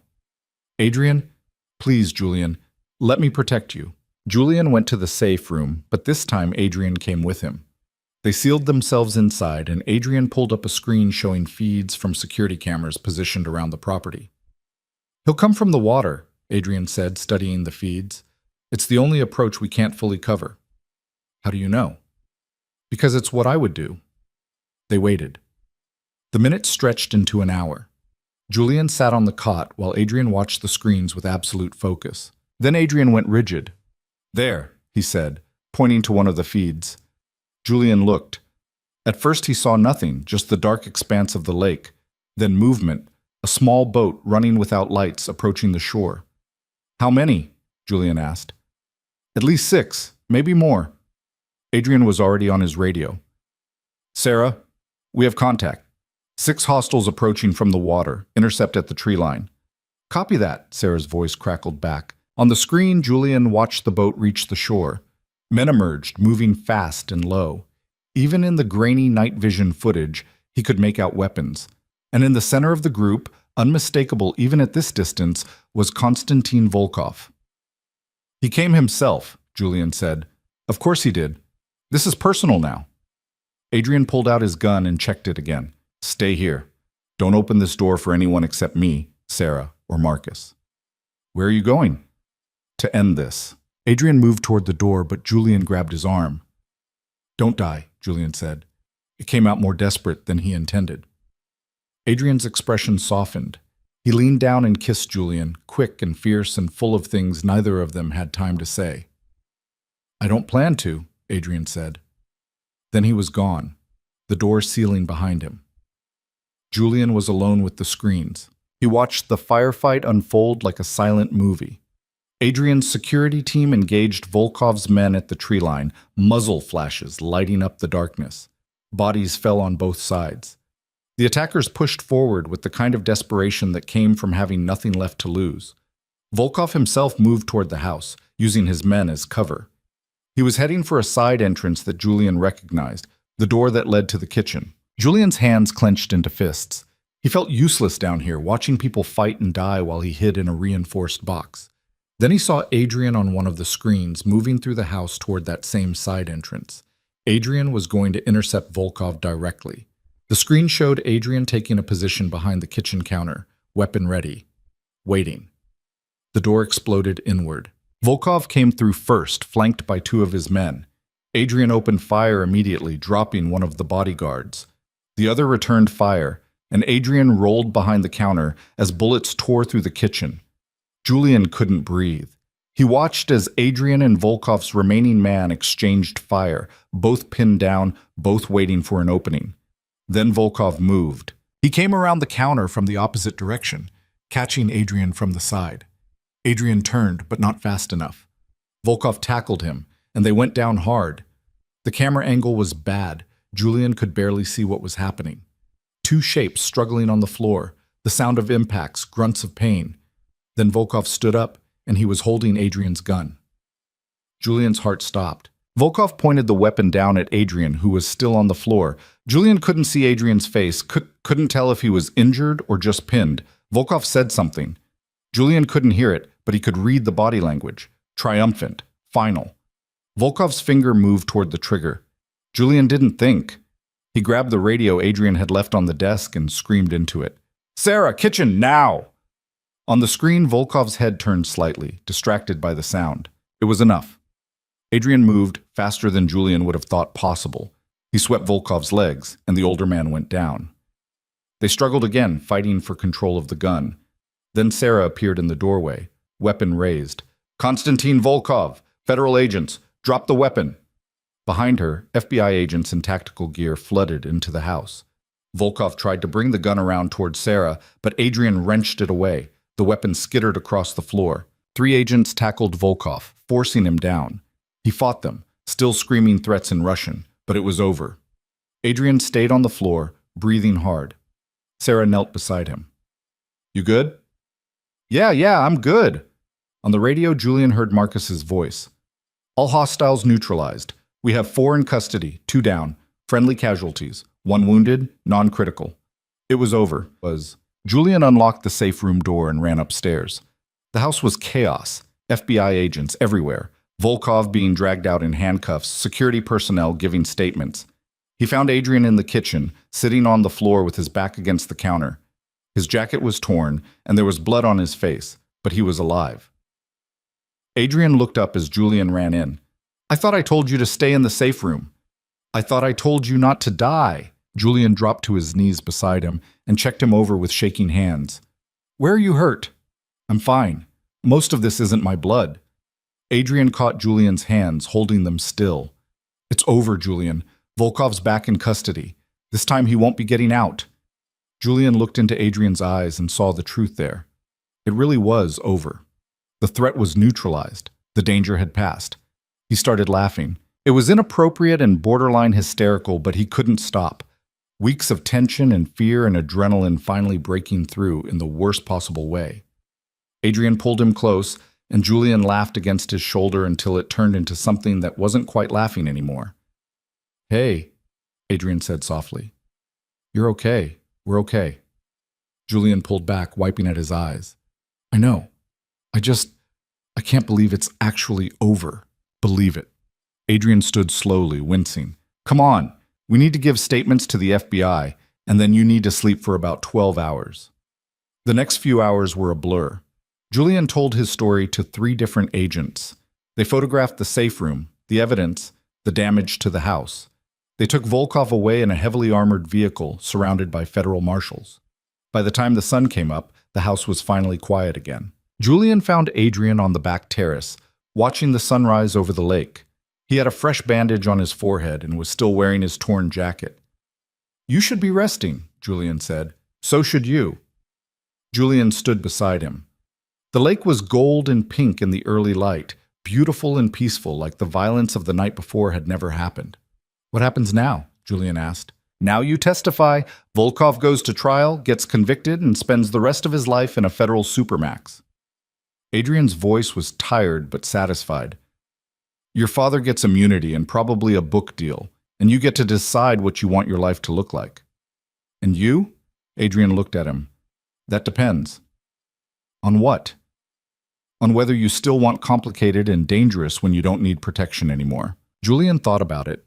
In the clear light of day, with the immediate threat gone, it would be easy to walk away, to thank Adrian for saving his life, and go back to some version of normal, finish his degree, build a career, meet someone safe and stable and uncomplicated. It would be the smart choice. "I want you," Julian said. "Still. Always." Adrian's expression shifted, surprise giving way to something that looked almost like hope. "You're sure?" "I've never been more sure of anything."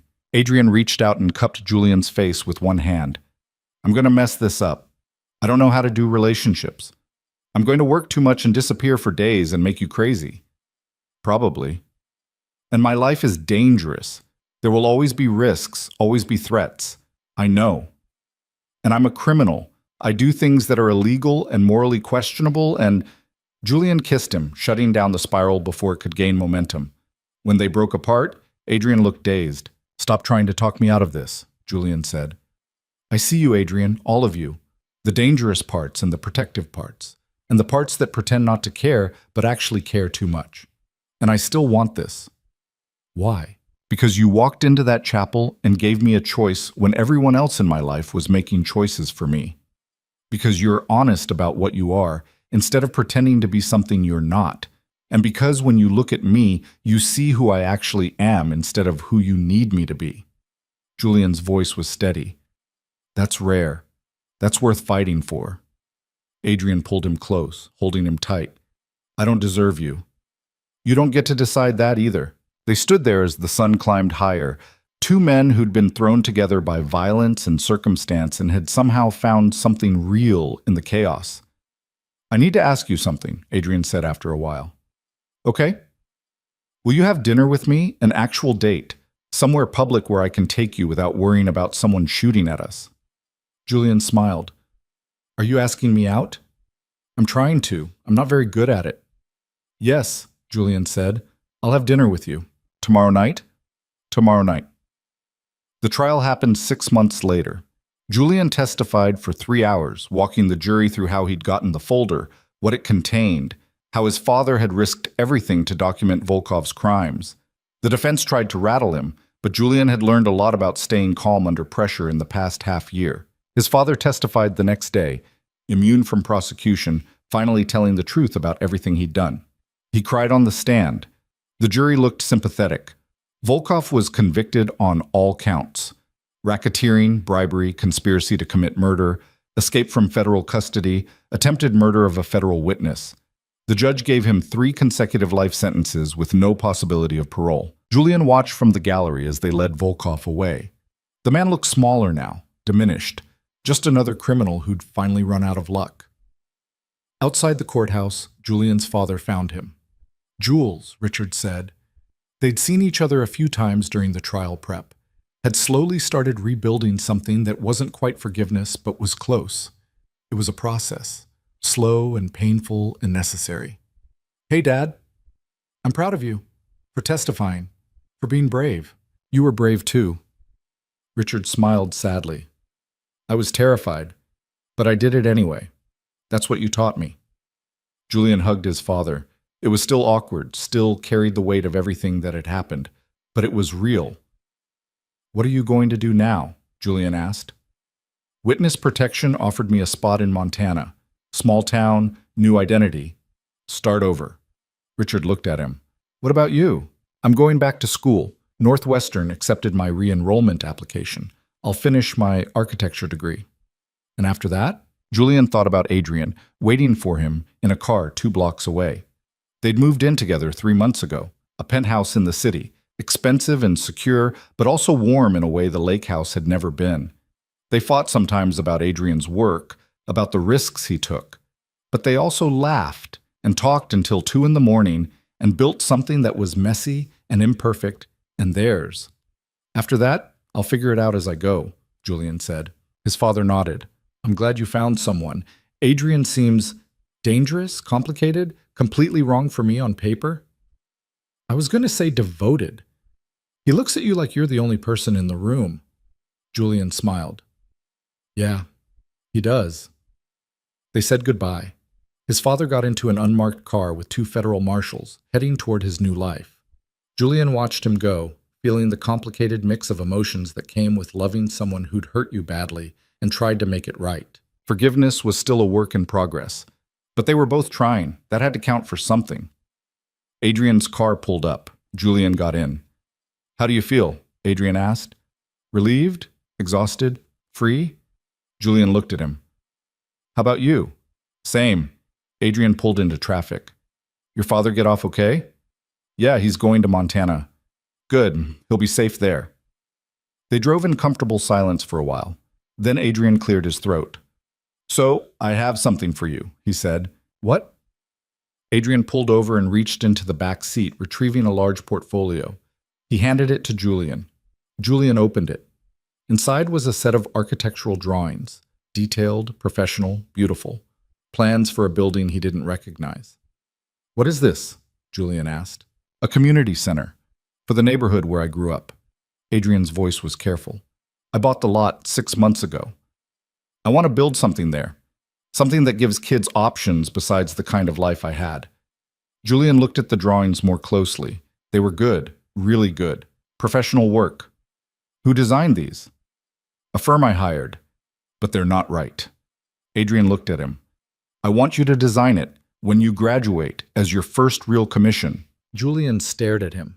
"Adrian, I don't even have my degree yet." "You will. In 2 years. And by then, I'll have the permits and the funding ready." Adrian's expression was serious. "I want you to build something that matters, Julian. Something that's yours. Will you do it?"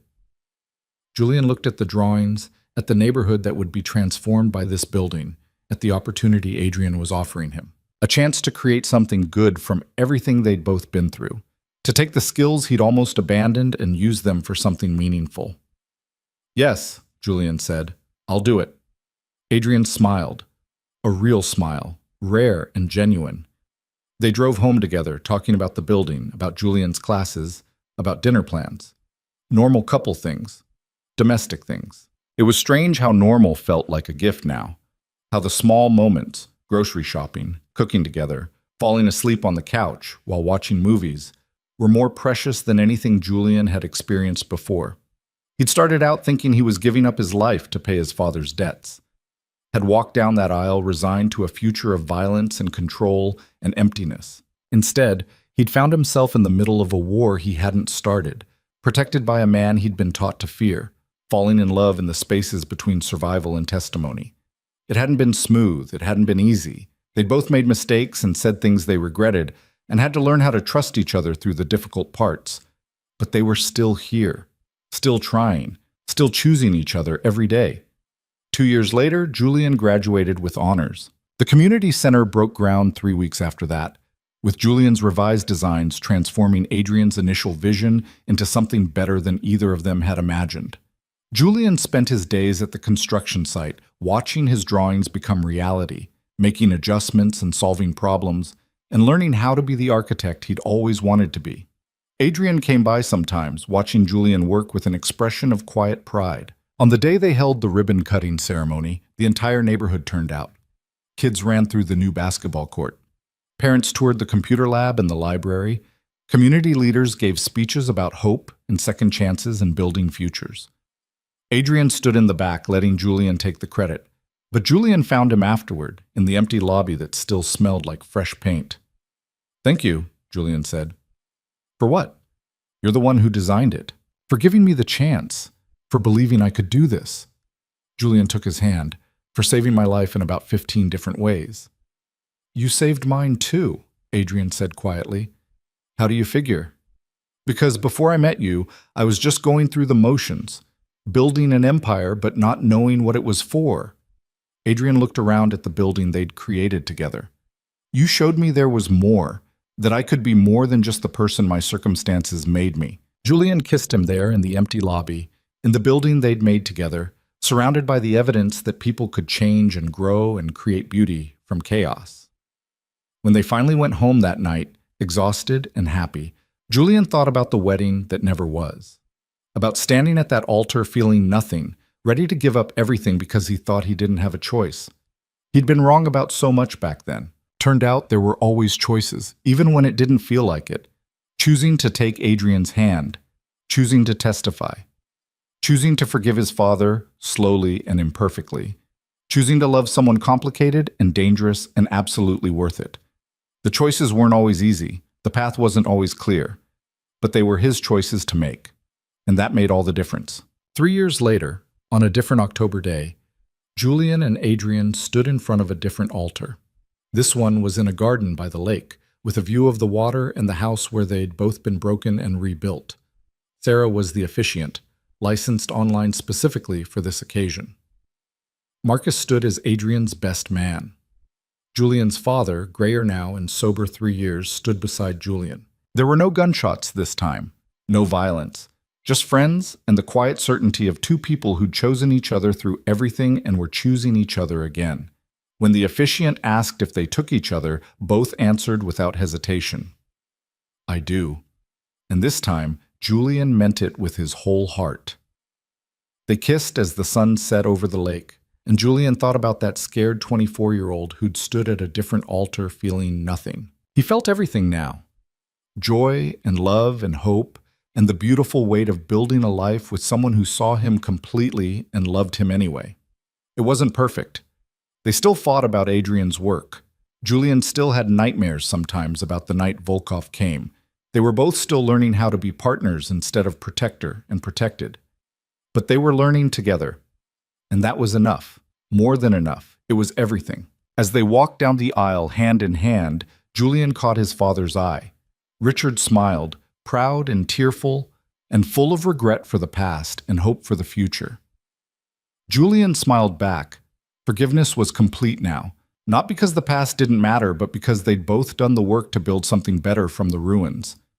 That night, after the reception, after the guests had left, Julian and Adrian sat on the terrace overlooking the lake. "How does it feel?" Adrian asked. "Being married to a criminal?" Julian laughed. "About the same as living with one, complicated but worth it." "I'll take that." They sat in comfortable silence, watching the stars reflect on the water. "Thank you," Julian said. "For what?" "For walking into that chapel, for giving me a choice, for showing me what my life could be instead of what it was supposed to be."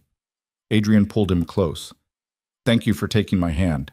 "I'd do it again," Julian said, "every time." "Even knowing everything that came after?" "Especially knowing everything that came after."